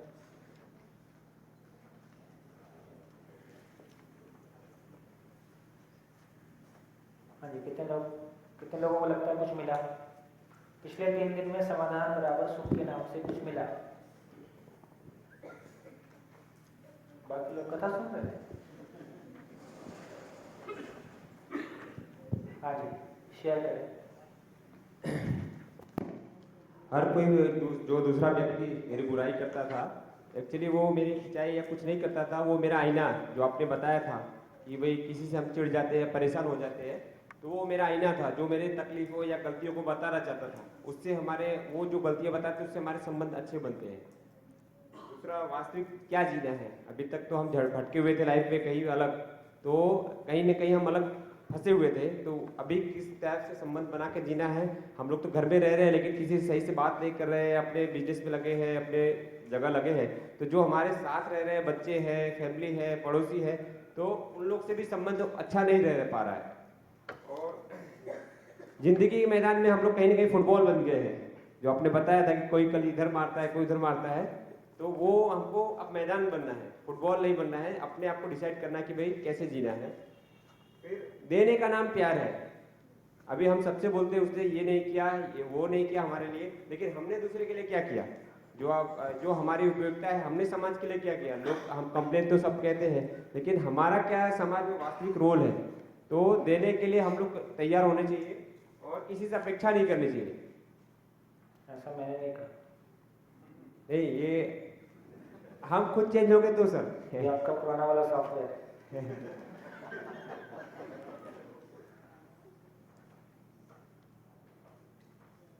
ठीक है, बढ़िया। और पीछे आगे एक माइक।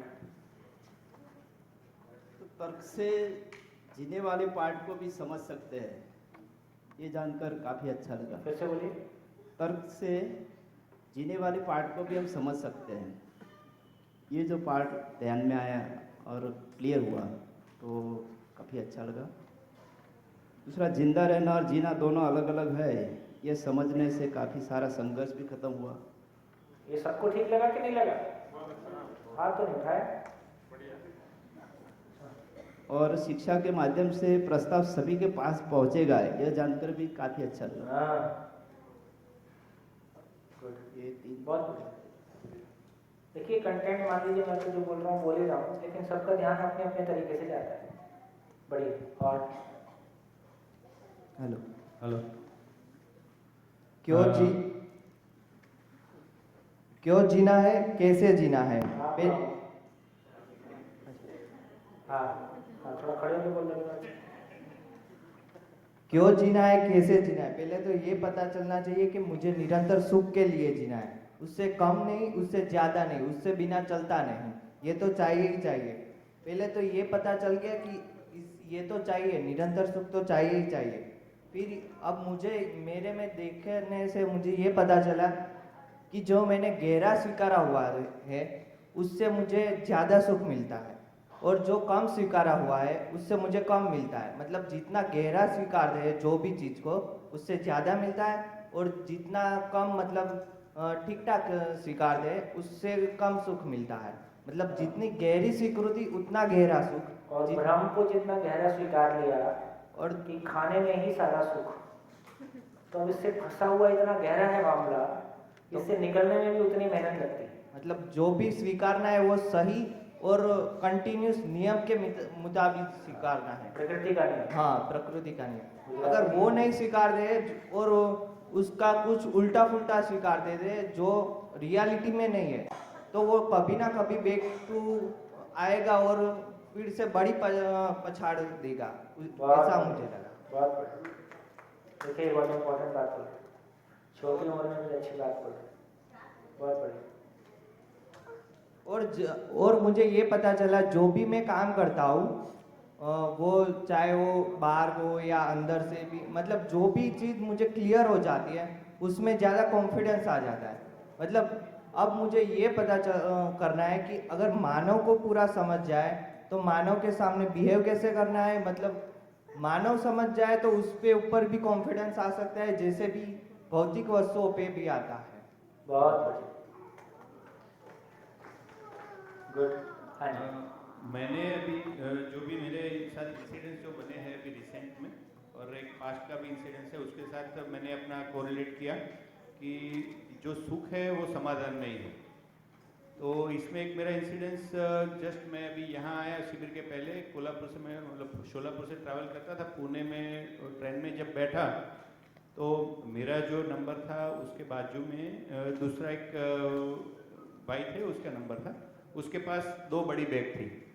तो मैंने जहाँ रखा था वहाँ वो आके बोले कि भाई आपका बैग जरा हटाओ ना। एक्चुअली मेरा बर्थ था उसके नीचे ही मैंने बैग रखी थी, तो बोले मुझे मेरे बैग रखने हैं। तो मैं पहले तो थोड़ा हुआ कि यार मेरा बर्थ के नीचे बैग है और आप बोल रहे हो कि बैग हटाओ। फिर अपने आप को कंट्रोल करके, मेरा एक ही बैग था, मैंने बोला हाँ चलो मैं यहाँ रख देता हूँ, आपके बैग ले आओ करके उसका जो 2 बैग रखा, तो उससे मुझे जो सुकून मिला और उसको भी जो फील आया, और वो अंदर से वो लग रहा है कि जो दूसरे का सुख या समाधान करने से हमको ज़्यादा सुख का फीलिंग आता है, अपने आप को एक महसूस होता है कि चलो कुछ अच्छा हुआ और अच्छा हो रहा है। और दूसरा एक पास्ट का एक्सपीरियंस है, आज से 5-6 साल पहले। एक्चुअली फादर और सब यहाँ है, तो एक हमारे लैंड का एक इश्यू चल रहा था। लैंड आज से 10 साल पहले फादर ने कोई लैंड खरीदी थी और हमारे फैमिली में ही वो लैंड बिकी थी। तो उसके चलते अंदर अंदर थोड़ा खटराक पैदा हो गया था। कोई हमारे एक शादियों में आना जाने का भी वो रहता है ना गांव में कि भाई आपने लैंड खरीदी थी, हमको लेनी थी, तो आप क्यों ले लिया, हम हमारे बीच में आके आपने खरीद लिया, ऐसा कुछ चलता था। तो एक फैमिली मेरे भतीजे की शादी में नहीं आ रहा था, तो काफ़ी मनमुटाव और सा था। तो हम जब गए, मैं, फादर और मेरे बड़े भैया और साथ में मिलके एक डील किया, तो बोले कि भाई हम इसलिए नहीं आ रहे कि आपने ये लैंड खरीद लिया था, हमको लेना था और आपने खरीद लिया। बल्कि ऐसा था नहीं, वो बेचने वाला भी आके सामने बोल रहा है कि मैं तो आपको बेचना चाहता था मगर आप लेना नहीं चाहते थे। ऐसा करके डिस्कशन चला। बाद में फादर ने और हमने डिसीजन लिया कि भाई हम लैंड उसको दे देते हैं, उसको लैंड वापस ही कर देते हैं, मतलब जिसको लेना है उसको ही दे देते हैं। तो वो बोले कि आप ये लैंड वापस करेंगे मगर अभी नया रेट में नहीं दूंगा, वो 10 साल पहले वाला पुराना रेट जो डील हुआ है वही दूंगा। उसमें भी हमने छोड़ दिया कि हाँ भाई चलो उसी बहाने भी आप ले लो। तो फिर वो नहीं ले पाए, फिर उसको लगा कि यार ये तो बहुत ज़्यादा अच्छे हो रहे हैं, तो वो लैंड भी नहीं ले पाए और एक दूसरे के साथ हमारा जो अनबन था वो एकदम अच्छा हो गया। तो ऐसे मतलब जो समाधान करके कुछ छोड़ते हैं तो सामने से सुख मिलता है। बहुत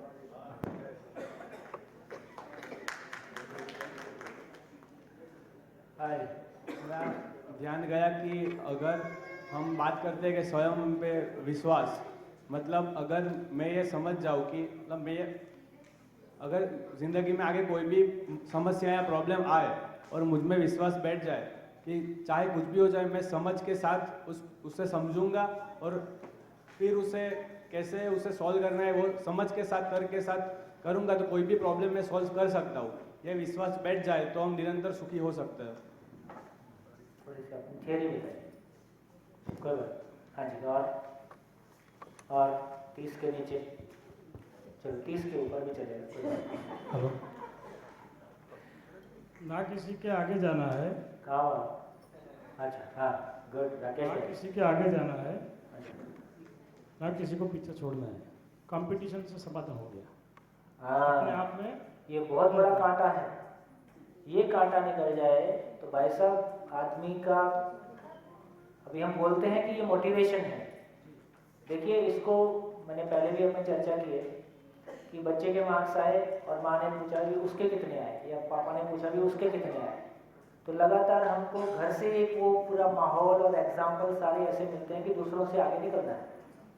अब यदि दूसरों से, तो हमको समझ में आ गया कि दूसरों से आगे निकलने का नाम सफलता है। यदि ये हमारे भीतर बैठा है तो ना हम किसी के हो सकते हैं ना कोई हमारा हो सकता है, क्योंकि अंदर अंदर तो कंपटीशन चल रहा है।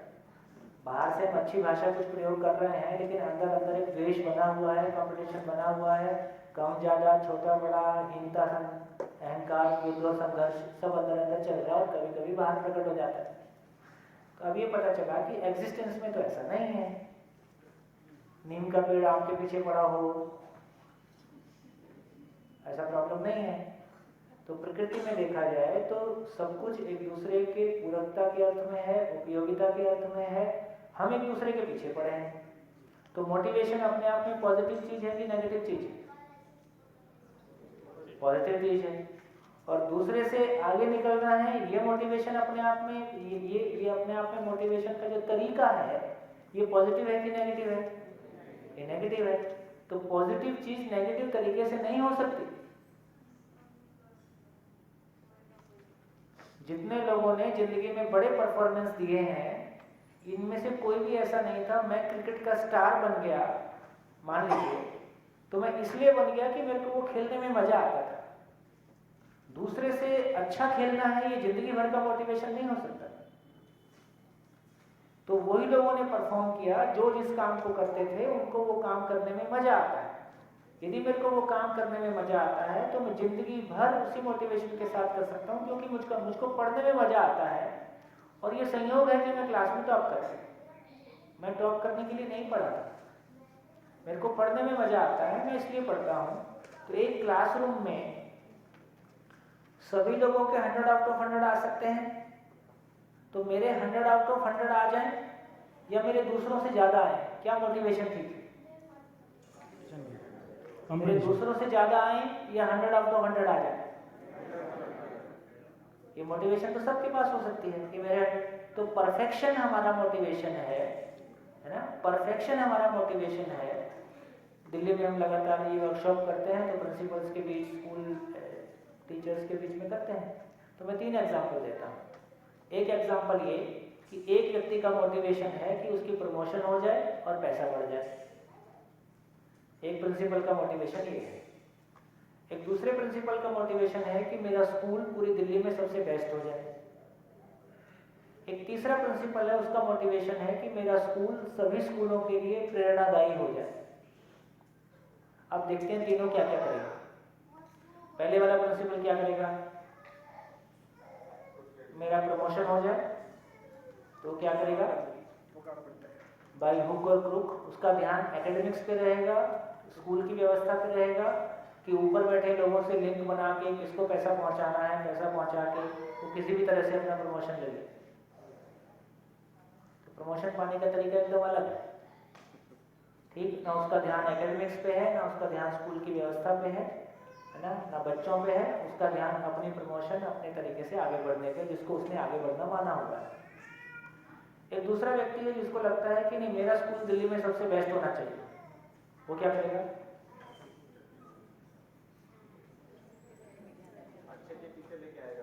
यदि मेरा स्कूल दिल्ली में बेस्ट होना चाहिए तो कम से कम फिर मेरे को अपने टीचर्स का सहयोग तो चाहिए। तो अपने टीचर्स की पूरी टीम को साथ लेके चलूंगा, स्कूल के एकेडमिक्स पे ध्यान दूंगा, व्यवस्था पे ध्यान दूंगा, लेकिन बाकी स्कूलों के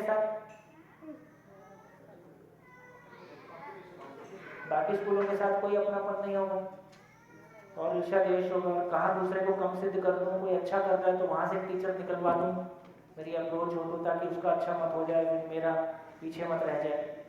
ये सब तरीके अपनाए जाते हैं। एक तीसरा प्रिंसिपल है जो कहता है मेरा स्कूल सबके लिए प्रेरणादायी हो जाए, मेरे स्कूल में ऐसा काम हो जो सबके लिए प्रेरणादायी हो जाए। अभी अपने स्कूल के साथ क्या करेगा? अच्छा ही करेगा। दूसरे स्कूलों के साथ कैसा भाव रखेगा? अच्छा ही रखेगा। इसको बाकी लोग स्वीकारेंगे कि नहीं स्वीकारेंगे? इसने बाकी को स्वीकारा हुआ है कि नहीं?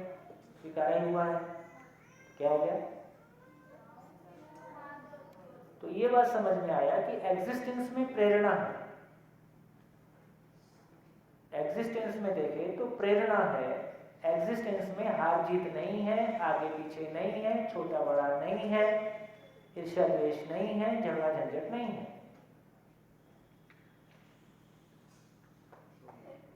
तो यदि एग्जिस्टेंस समझ में आया तो पहली बार समझ में आया कि मुझको पूरा समझ में आ जाए।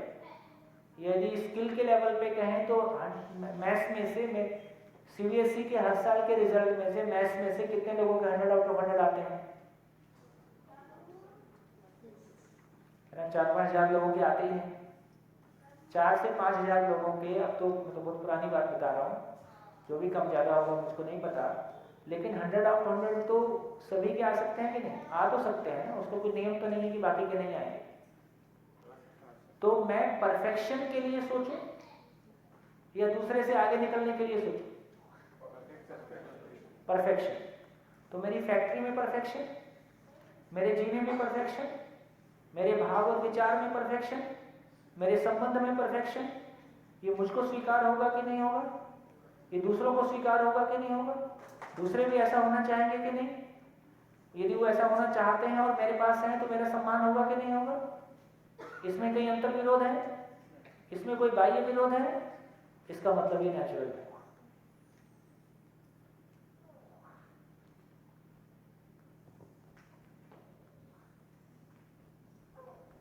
और इसका रिजल्ट हमने बच्चों के साथ आते हुए देखा। NIT रायपुर देश का 19वां NIT है और मास स्केल पे हमने स्टूडेंट्स के साथ में काम किया और ये कंपटीशन को कोऑपरेशन में बदल के देखा। तो हमारी जर्नी कंपटीशन से कोऑपरेशन की जर्नी है। तो क्लासरूम में कैसा होता है, किसी एक सब्जेक्ट की अच्छी तैयारी है, दूसरे को नहीं बताता है, नोट्स भी शेयर नहीं करता है, उसके भी मार्क्स आ गए तो मेरा क्या होगा? अब मापदंड बदल दो। एक क्लासरूम में लास्ट वार्षिक सम्मेलन, जब वो आपका एनुअल फंक्शन वगैरह होता है, उसमें से हर क्लास में, है ना, एक सिस्टम बना दें कि भाई कितने स्टूडेंट्स ये कहते हैं कि मैं आगे बढ़ा क्योंकि मेरे को इसका योगदान मिला। जिसका नाम सबसे अधिक बार रिपीट होगा, है ना, उसको सम्मान किया जाए। ऐसे भी ना भी सम्मान किया जाए तो भी, जब मेरे को अपनी तैयारी करनी है तो ज़्यादा मेहनत लगती है, जब मेरे को दूसरे को पढ़ाना होता है तो मेरी ज़्यादा क्लैरिटी बनती है और कम समय में मेरी मेहनत, कम समय में तैयारी हो जाती है। तो नेचर के नियम, नेचर यदि इतनी बड़ी कायनात, इतनी बड़ी सृष्टि ऑपरेट हो रही है और परफेक्टली ऑपरेट हो रही है, तो ये हमारी बनाई हुई दुनिया रोज मार खा रही है। इसका मतलब है कि प्रकृति जिस नियम से इवॉल्व हो रही है, हम प्रकृति के हिस्सा हैं, उस नियम में शामिल होते हैं तो बहुत बढ़िया से ग्रो कर सकते हैं। इसलिए कहा कि अस्तित्व की बारात निकली है। एक ही ऑप्शन है कि इस बारात के नियम को समझकर इस बारात में शामिल हो जाए, इस बारात में शामिल हो जाए।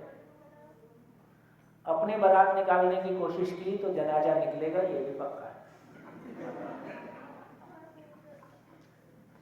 तो मनमानी करने का ऑप्शन नहीं है। हम लोग पिता मानने वाले मॉडल हैं, आप लोग मनमानी वाले मॉडल हैं, लेकिन मनमानी का ऑप्शन एग्जिस्टेंस में नहीं है। इसलिए दुख की बहुत सुंदर डेफिनेशन है, प्रकृति के नियम का विरोध ही दुख है। जो नेचुरल लॉ है, जो नेचुरल लॉ है, उसको, उसका विरोध ही दुख है। नियम का विरोध ही दुख है। जब भी जिंदगी में दुख आया, इसका मतलब किसी नियम को ओवर रूल कर रहे हैं, और यह संभव नहीं है। पानी ढलान की ओर बहेगा तो ढलान की ओर ही बहेगा, इसको आप बदल नहीं सकते। उम्र बढ़ेगी, शरीर बदलेगा, इसको आप बदल नहीं सकते, है ना। समझने से ही मानव सुखी होता है, इसको आप बदल नहीं सकते। ठीक, आगे धीरे धीरे और देखेंगे। इसलिए क्या साफ निकला, क्या साफ निकला? न किसी के आगे जाना है, ना किसी से आगे जाना है, न पीछे जाना है, ना किसी के पीछे रहना है, ना किसी के पीछे चलना है, ना किसी से आगे जाना है। पूर्णता के लिए सहयोग देना है, सहयोग लेना है, सहयोग देना है। झंझट खत्म। क्या लगता है, क्या लगता है? बहुत बढ़िया, बहुत बढ़िया। 30 के नीचे वाले पति क्यों? Thank you. ये पति क्यों नहीं? थैंक यू, बने गए। ठीक, ये ठीक लग रहा है, प्रैक्टिसेबल लग रहा है कि नहीं? जैसे ही अपने में स्थिर होता है, अभी तो शिविर थोड़ा आगे आगे चलेगा तो और स्थिर होगा, जैसे जैसे ही अपने में स्थिर होता है आप कन्फ्लिक्ट से मुक्त हो जाते हैं। कोई कन्फ्लिक्ट नहीं, सारा कन्फ्लिक्ट इसी बात का है कि मैं पीछे तो नहीं रह जाऊंगा और कोई मेरे से आगे तो नहीं निकल गया। कन्फ्लिक्ट इस बात का है। फिर हमारी व्यवस्थाएं भी ऐसी होंगी जो उसको सपोर्ट करेंगी, अभी उनके साथ भी प्रॉब्लम है, लेकिन एक प्रकृति में कैसा सिद्धांत है, प्रकृति का नियम कैसा है, एक बार उसकी झलक हमको मिलती है। ये बहुत इंपॉर्टेंट है। हमारी जिंदगी का मैक्सिमम झमेला अनावश्यक रेजिस्टेंस से, और दूसरा अनावश्यक हमारे से ईर्ष्या माने हुए है। यदि आपका चलने का ये तरीका हो जाएगा तो आराम से चला जाए, सभी जगह आराम से चल सकता है। बहुत बढ़िया, थैंक यू। इन सब चीज़ों ने हमको जिंदगी में बड़ा आराम किया। नहीं तो कहीं भी चलना, किसी भी समूह में चले, प्रॉब्लम सब जगह रहती है। बहुत बढ़िया। हाँ जी, और कोई शेयरिंग? बढ़िया। हाँ जी, डॉक्टर साहब।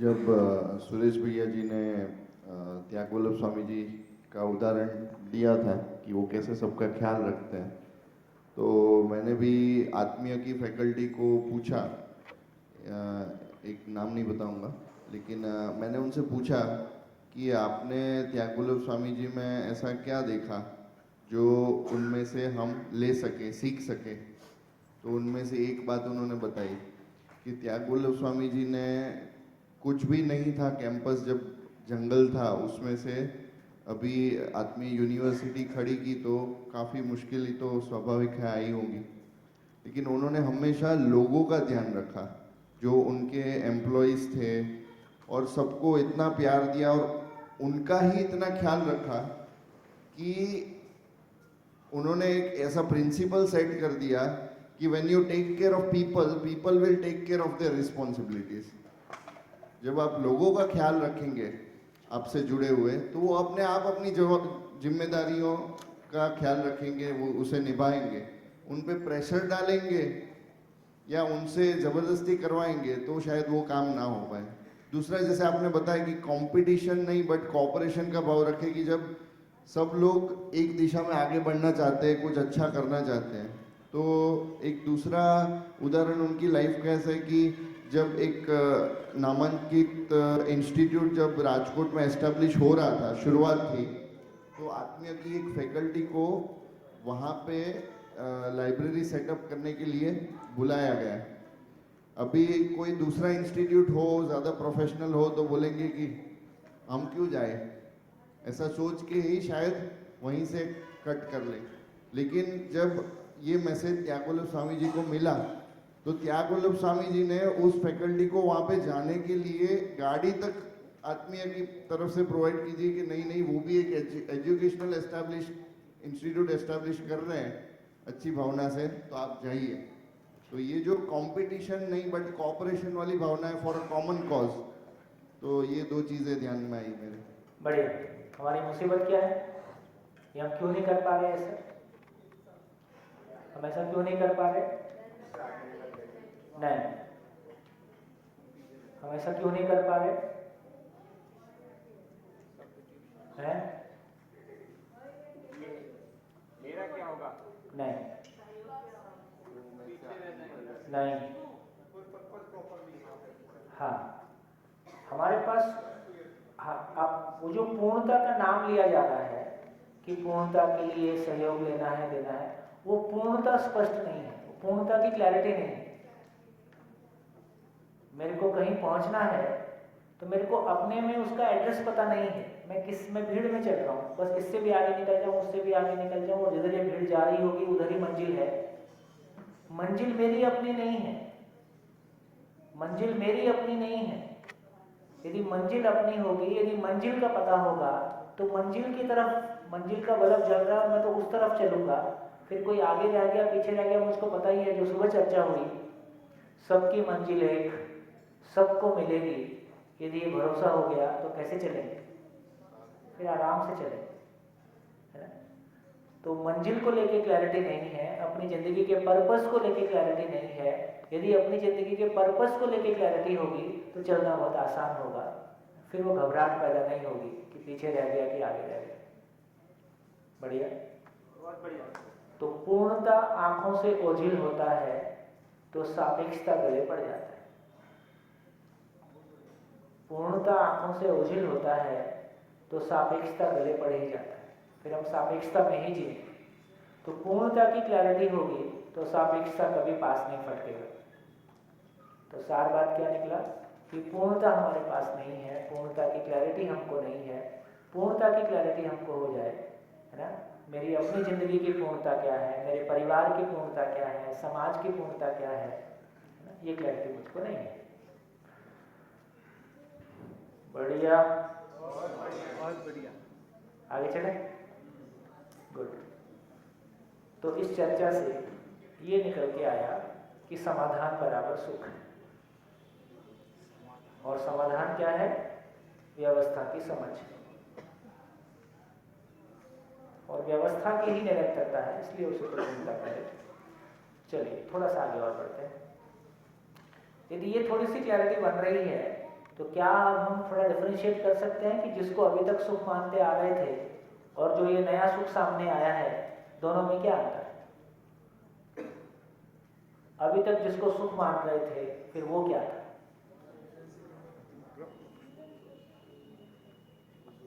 रहने वाला था, परिवर्तनशील। हाँ जी, संवेदनशीलता थी। देखिए उसके उसके उसकी डेफिनेशन भी कैसी है, क्या डेफिनेशन है उसकी? अभी तक जो सुख को हम जी रहे थे उसके बारे में क्या बोलते थे? हम बोलते थे कि सुख दुख साथ साथ है, ऐसा बोलते थे, सुना है सबने? सुख दुख साथ साथ है। और क्या सुना है? एक सिक्के के दो साइड है, एक सिक्के के पहलू हैं। और क्या सुना है? अरे ठहर जाओ। और सुख दुख के बिना सुख का पता नहीं चलता, दुख के बिना सुख का पता नहीं चलता। और क्या सुना है? सुख ही सुख हो गया तो बोर हो जाए। और क्या सुना है? समझाया गया है कि हमने अगले जीवन में जो खराब काम किया है, हमारा कर्म है, तो हमें अमुक दुख तो लेके झेलना ही पड़ेगा। हाँ। और वो दुख झेलना है, वो झेल के वो दुख खत्म हुआ, वो कर्म खत्म होगा, फिर सुख की यात्रा चालू होगी। और ये जीवन में हम किसी को दुख देंगे तो वो फिर हमको वो आगे बढ़ाएगा। तो ये चीज़ इसमें आती है कि नहीं समझ? मैं तो हल्का हल्का चल रहा था, गहरा बीच में डाल दिया। ये मेरे जीवन में जो आया वो समझाया गया कि ये दुख आया है तो तुमने अगले जन्म में कहीं खराब किया है, इसलिए तुम्हारे पास दुख आया। तो ये मेरे जीवन में ऐसा हुआ है, ऐसा समझ ऐसी। आप थोड़ा सा उससे बाहर भी निकल के सोचो। नहीं, वो तो ठीक है, उसका असर तो गहरा है ना? पर चलो देखते हैं, अभी उसको होल्ड पे रखना, है ना? मैं पहले इसको पूरा कर लूँ। तो देखिए अब ये क्लैरिटी बन रही है, ये सुख दुख साथ साथ किसको बोल रहे थे? कभी खुशी कभी गम। अपने मन का हो गया तो खुश, नहीं हुआ तो परेशान। तो रोज ही परिवार में होता ही है। क्या कोई हमसे अच्छे से बात कर लिया, कोई अच्छे से बात नहीं किया, है ना? तो सारा सुख दुख कहाँ से आ रहा है? जिंदा रहने के धरातल से आ रहा है कि जीने से आ रहा है? जिंदा रहने के धरातल से आ रहा है। एक सिक्के के दो पहलू, उतना ही है। दुख के बिना सुख का पता नहीं चलेगा, ऐसा कितने लोग मानते हैं? लगभग अधिकांश लोग इसको मानते हैं। तो इसका मतलब यह हुआ कि अब आपको घर में जाके अपनों से कहना पड़ेगा कि बहुत दिन हो गया विश्वास से जीते हुए, थोड़ा सा धोखा दो, मेरे को ना विश्वास का पता नहीं चला।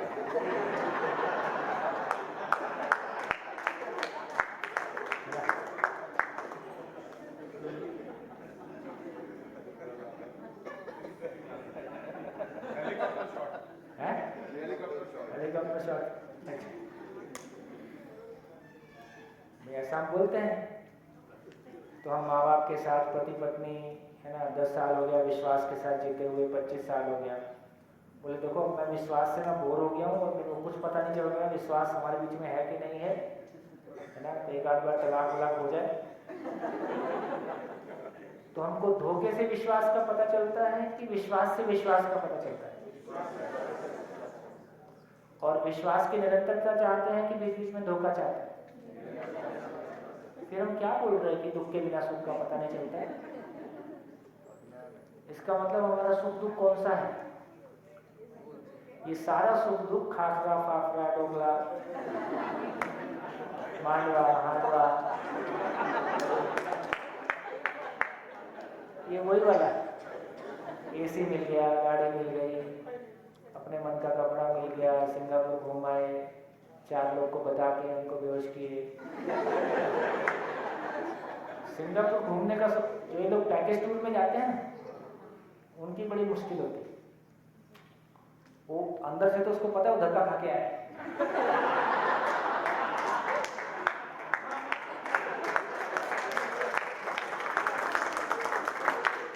वो टूर पैकेज वाले ने उसको सामान की तरह ढोया है और बहुत बेइज्जती हुई है जगह जगह। लेकिन इतना सारा पुरुषार्थ इस बात के लिए है कि आगे ये बता सके कि साल में एक बार हम फॉरेन जाते हैं और दूसरे को पूछ के और तंग करेंगे इस साल तुम कौन सी कंट्री गए थे। तो कोई हमसे पूछेगा तो हम बोल देंगे हमको धक्का खाने का शौक नहीं, तुमको शौक है तुम जाओ। ये जो भीतर का खालीपन है तो क्या क्या चीज से हम दूसरों को प्रभावित करने की कोशिश करेंगे, कितनी चीजें हैं जो हमको अच्छी नहीं लगती और हम कर रहे हैं, है ना। फिर एक बार ये दबाव हटेगा तो बोले सुख ही सुख हो गया तो बोर हो जाएंगे। ये कौन सा सुख है? ये सुविधा नमक नमक खाते हुए नमक से बोर हो गए, ठंडी ठंडी रही तो ठंडी से बोर हो गए, गर्मी गर्मी रही तो गर्मी से बोर हो गए, है ना। आपस में भी हो ही जाते हैं, उसमें कुछ कर नहीं सकते हैं।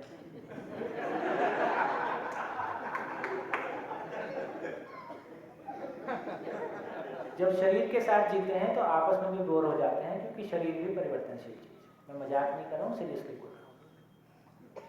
हम संबंध में एक दूसरे के साथ जी रहे कि शरीर के साथ जी रहे, ये सब अपने जांचने की बात है।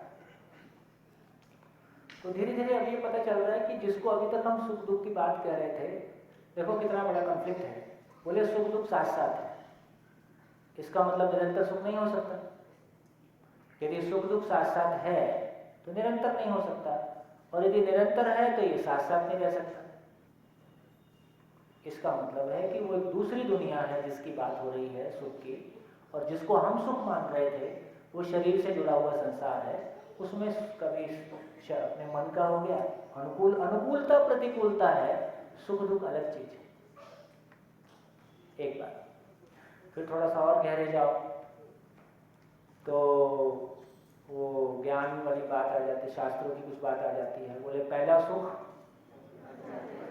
है, कोई एक जन बोले पहला सुख निरोगी काया। अब काया निरोगी काया सुख होता तो सारे www परमानंद में नहीं होते।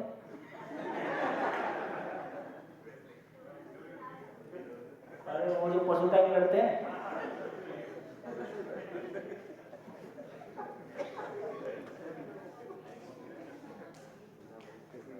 तो निरोगी काया होने का सुख से कोई लेन देन नहीं है।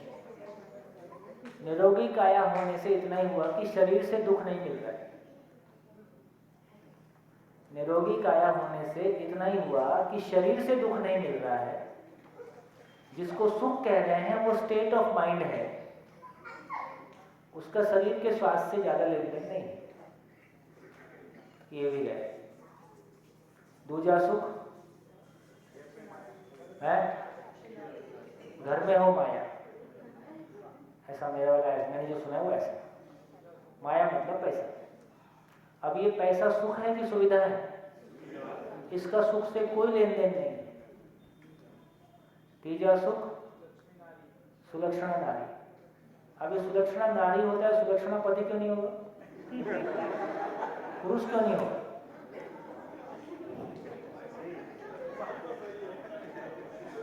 ये आदमी ने सब कुछ उल्टा पुल्टा किया है ना। सुलक्षणा, अब नारी बहुत अच्छी भी है, आपकी पत्नी बहुत अच्छी है, तो उसका इतना ही मतलब है कि दुख नहीं दे रही। इसका सुख से कोई मतलब नहीं। सुख तो मेरी स्टेट ऑफ माइंड है। मेरी स्टेट ऑफ माइंड में भूतकाल की पीड़ा, वर्तमान से विरोध, भविष्य की चिंता, और पड़ोसी का मकान, और पड़ोसन की गाड़ी। मेरे मन में तो कुछ और चल रहा है ना। यदि मेरे भीतर वो इंफीरियरिटी कॉम्प्लेक्स है, तो मेरी पत्नी कितनी भी अच्छी सही, क्या मैं सुखपूर्वक जी सकता हूँ? तो इसका भी सुख से कोई लेन देन नहीं। चौथा सुख पुत्र आज्ञाकारी। ये पुत्री क्यों नहीं? सब जगह पुत्री क्यों आते हैं? ऐसे लोग मेरे से पूछते हैं। सूत्र आज्ञाकारी, चलो पुत्र बच्चे आज्ञाकारी। तो अब आप सोचो कि संसार में कितने प्रतिशत लोग जिंदा हैं और कितने प्रतिशत जी रहे हैं? लगभग सभी जिंदा हैं, और ये मान के जी रहे हैं कि हम जी रहे हैं, ठीक। और इनके बच्चे सब आज्ञाकारी हो जाएं तो क्या होगा? कहाँ जाएंगे? सब जिंदा रहने में जाएंगे। तो ये अच्छी घटना है कि खराब घटना है? तो आपके बच्चे आज्ञाकारी ना हो, ये आपके लिए शुभकामनाएं। तो बच्चों का आज्ञाकारी होना अच्छी बात नहीं है।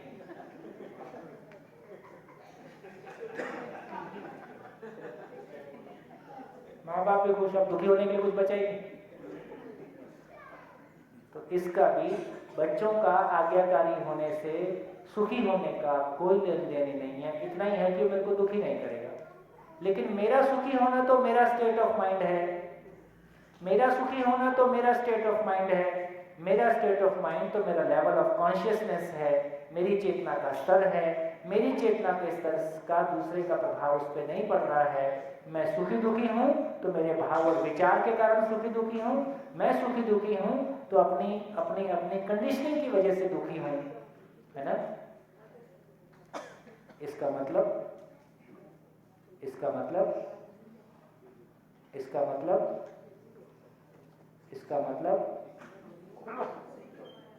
हमने सुख को पहचाना ही नहीं।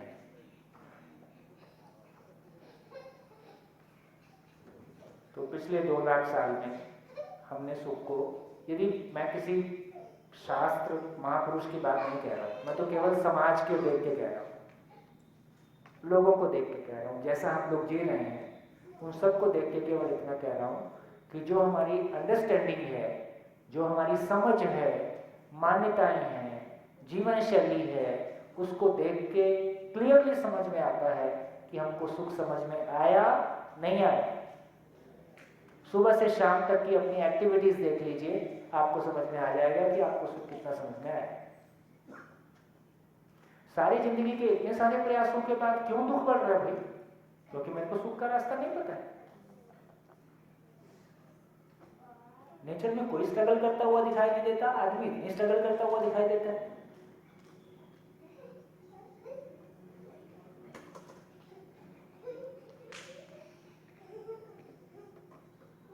कैसा लग रहा है?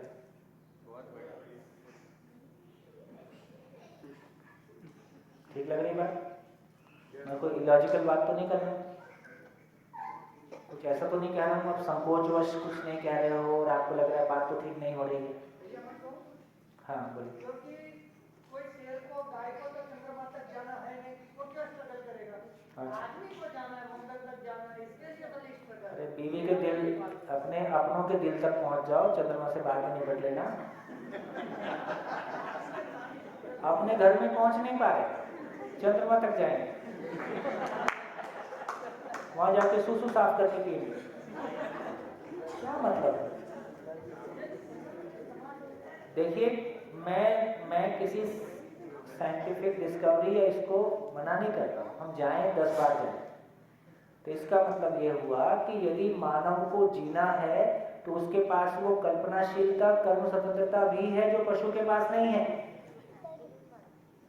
तो इस सृष्टि में जैसा शरीर मानव का है, वो मानव के अलावा किसी इकाई के पास इतना विकसित शरीर नहीं है। जो कल्पनाशीलता की ताकत और जो कर्म स्वतंत्रता की ताकत मानव के पास है, वो दूसरे किसी के पास नहीं है। प्रकृति का नियम है। चलो तीसरी बात करते हैं, एक तीसरा फ्रेम लेके आते हैं। ये प्रकृति अपने आप में पूर्ण है कि अपूर्ण है? पूर्ण है। मानव इसकी सर्वश्रेष्ठ इकाई है और मानव ऐसी अधूरेपन के साथ जिएगा। तो ये प्रकृति पूर्ण हुई कि अपूर्ण हुई? अपूर्ण हुई। ऐसा नहीं हो सकता। तो यदि प्रकृति अपने आप में पूर्ण है, मानव उसकी सर्वश्रेष्ठ इकाई है, तो इसका अर्थ है कि मानव उस पूर्णता को पा सकता है। उस पूर्णता को पाने के लिए जो कुछ भी मूलभूत आवश्यकता बौद्धिकता के रूप में, बौद्धिक सामर्थ्य के रूप में और भौतिक आवश्यकता के रूप में आवश्यक है, वो इस सृष्टि में उपलब्ध है ही। नहीं तो ये प्रकृति अपने आप में अधूरी सिद्ध है। ऐसा नहीं है। इसका इतना ही मतलब है कि हम लगातार इवॉल्व हो रहे हैं, लगातार चीजों को और बेहतर समझने के प्रयास में हैं, कहीं तक पहुंचे हैं और आगे जाएंगे। बढ़िया।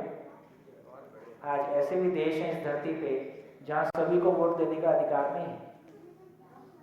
ऐसे भी देश होंगे जहां महिलाओं को वोट देने का अधिकार नहीं है। ऐसे भी देश होंगे जहां किसी जाति विशेष के लोगों को समान अधिकार नहीं है। कम से कम उन देशों से हम आगे हैं।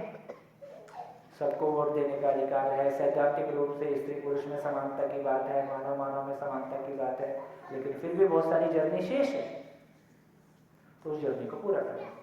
लेकिन जो हमारी कम से कम, देखिए मैं तो पिछले 15-20 साल से, और हमारे मित्र भी सब लगे ही हैं, देश के सभी हिस्सों में शिविर करते हैं। लगभग वही बातें सभी जगह हैं, वही क्वेश्चन है, उतनी ही बात। तो जो सुख को लेके हमारी क्लैरिटी है, वो बेसिकली सुख है ही नहीं। वो केवल सुविधा भाग में है, वो केवल शरीर पक्ष के साथ जुड़ा हुआ है। इसलिए सारी भाषाएं भी वैसी हैं, परिभाषाएं भी वैसी हैं। इस बात पर ध्यान जा रहा है कि हमारी सुख की परिभाषा गलत। जिंदा रहने को जीना मान के जी ले। अभी तक 2 ही टॉपिक खोले हैं, दोनों का हाल ऐसा है। आगे चलो। आप लोग तो बहुत उदास हो गए। मैंने ऐसा कोई बुरी बात तो नहीं की।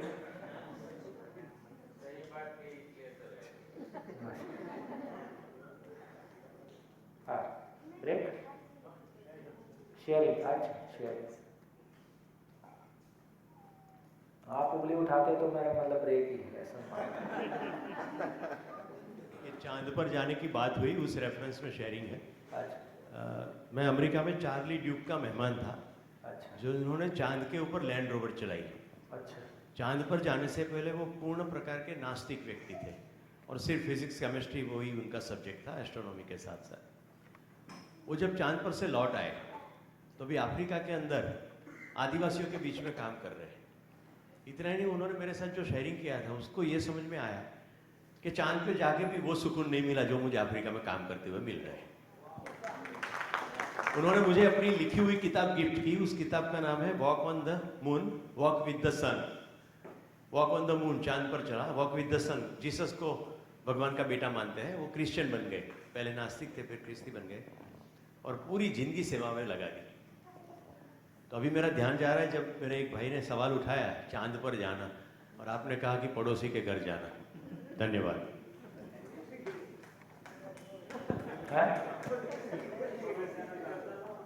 क्या हो गया?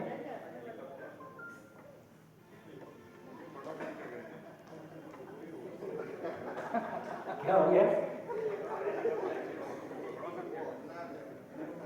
मैं तो पड़ोसन की बात नहीं किया।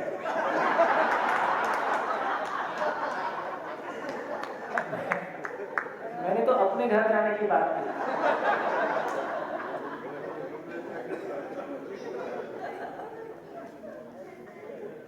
इसलिए देखिए, इसलिए बहुत कैटेगरी इस बात को बोलते हैं कि शिविर में पति पत्नी साथ है,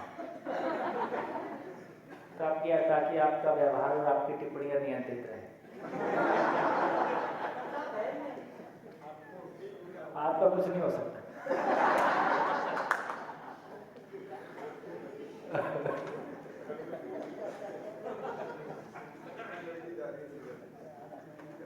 चलो भाई, देखिए मैं ये कहना चाहता हूँ कि यदि सामने वाले की थोड़ी प्यास है, प्यास का मतलब है कि उसकी थोड़ी सी खुद की ऑब्जर्वेशन है जिंदगी को लेके, जिंदगी को लेके बिल्कुल आंख पे पट्टी बांध के हम नहीं जिए हैं और बिल्कुल भीड़ का हिस्सा नहीं बने हैं, थोड़ी सी भी यदि ऑब्जर्वेशन वाला आदमी है तो एक शिविर में उसकी जिंदगी तो शिफ्ट लेना शुरू कर देती है। तो जिंदगी मुश्किल नहीं है, हमारे पास एड्रेस ही गलत है, ये कहना चाहता हूं। अब दरवाजा यहाँ है ही नहीं, मैं कितनी मेहनत करूंगा यहाँ दरवाजे से सर फोड़ूंगा ना अपना, दरवाजा उधर है। तो जिंदगी की बिल्डिंग का डिजाइन हमारे पास यदि नहीं है तो एफर्ट बहुत ज्यादा लग रहा है, बहुत मेहनत और रिजल्ट नहीं आ रहा। तो मुझको लगता है कि यदि बहुत ठीक से यदि बात पहुंच जाती है और ठीक से वो थोड़ा स्थिर होने में समय लगता है, journey man to man vary करती है, सभी लोगों में एक जैसा रिजल्ट नहीं आएगा। लेकिन ये मैं आपको आश्वासन देता हूं, आपकी अभी तक की जिंदगी एक तरफ और ये 8 दिन एक तरफ शिफ्ट आएगा, है ना? क्योंकि हम चाहते ही हैं, जिंदगी हम चाहते ही हैं, और जो भी सारा एफर्ट कर रहे हैं, जो भी सारी मेहनत कर रहे हैं, बच्चे क्या मेहनत नहीं कर रहे हैं आजकल। हम सब ने भी, चाहे हम बचपन में मेहनत किए कि आज बिजनेस के रूप में मेहनत करते हैं, मेहनत तो हम सभी कर रहे हैं। लेकिन इसका मतलब है कि यदि वो सही डायरेक्शन में हो जाए तो ये अंतर्विरोध वाला, जो हमारी ज्यादा ऊर्जा तो अंतर्विरोध में लग रही है, अपने भीतर और अपने बाहर। हमारी सारी समस्या आदमी है, हम जूझ रहे आदमी के साथ, चाहे अपने साथ जूझ रहे, चाहे अपनों के साथ घर में जूझ रहे या बाहर जूझ रहे, और प्रकृति में जूझना नहीं है, पूरी प्रकृति में जूझना नहीं है। पूरी प्रकृति की सभी इकाइयां किसी नियम को फॉलो करते हुए सहज रूप से एक दूसरे के साथ अपने कॉम्प्लीमेंटेरियनशिप को, अपनी पूरकता को, है ना, निर्विरोध पहचानती है। तो या ये जो प्रकृति में है ही, हम प्रकृति की सर्वश्रेष्ठ इकाई है। जैसा प्रकृति में व्यवस्था है, उस व्यवस्था को समझकर हमारी जिंदगी निर्विरोध हो जाए, है ना, तो जिन उपलब्धियों की हम बात सोचते हैं उनसे बहुत बड़ी उपलब्धियों के हम अधिकारी हैं। अभी जिन छोटी छोटी उपलब्धियों के बारे में हम सोच रहे हैं उससे बहुत बड़ी उपलब्धियों के हम अधिकारी हैं, और ये संभव है, ये हो सकता है। धीरे धीरे और आगे बढ़ेंगे। चाय के लिए बुलावा है तो चाय पीते हैं, फिर मिलते हैं 15 मिनट बाद। थैंक यू, नमस्कार।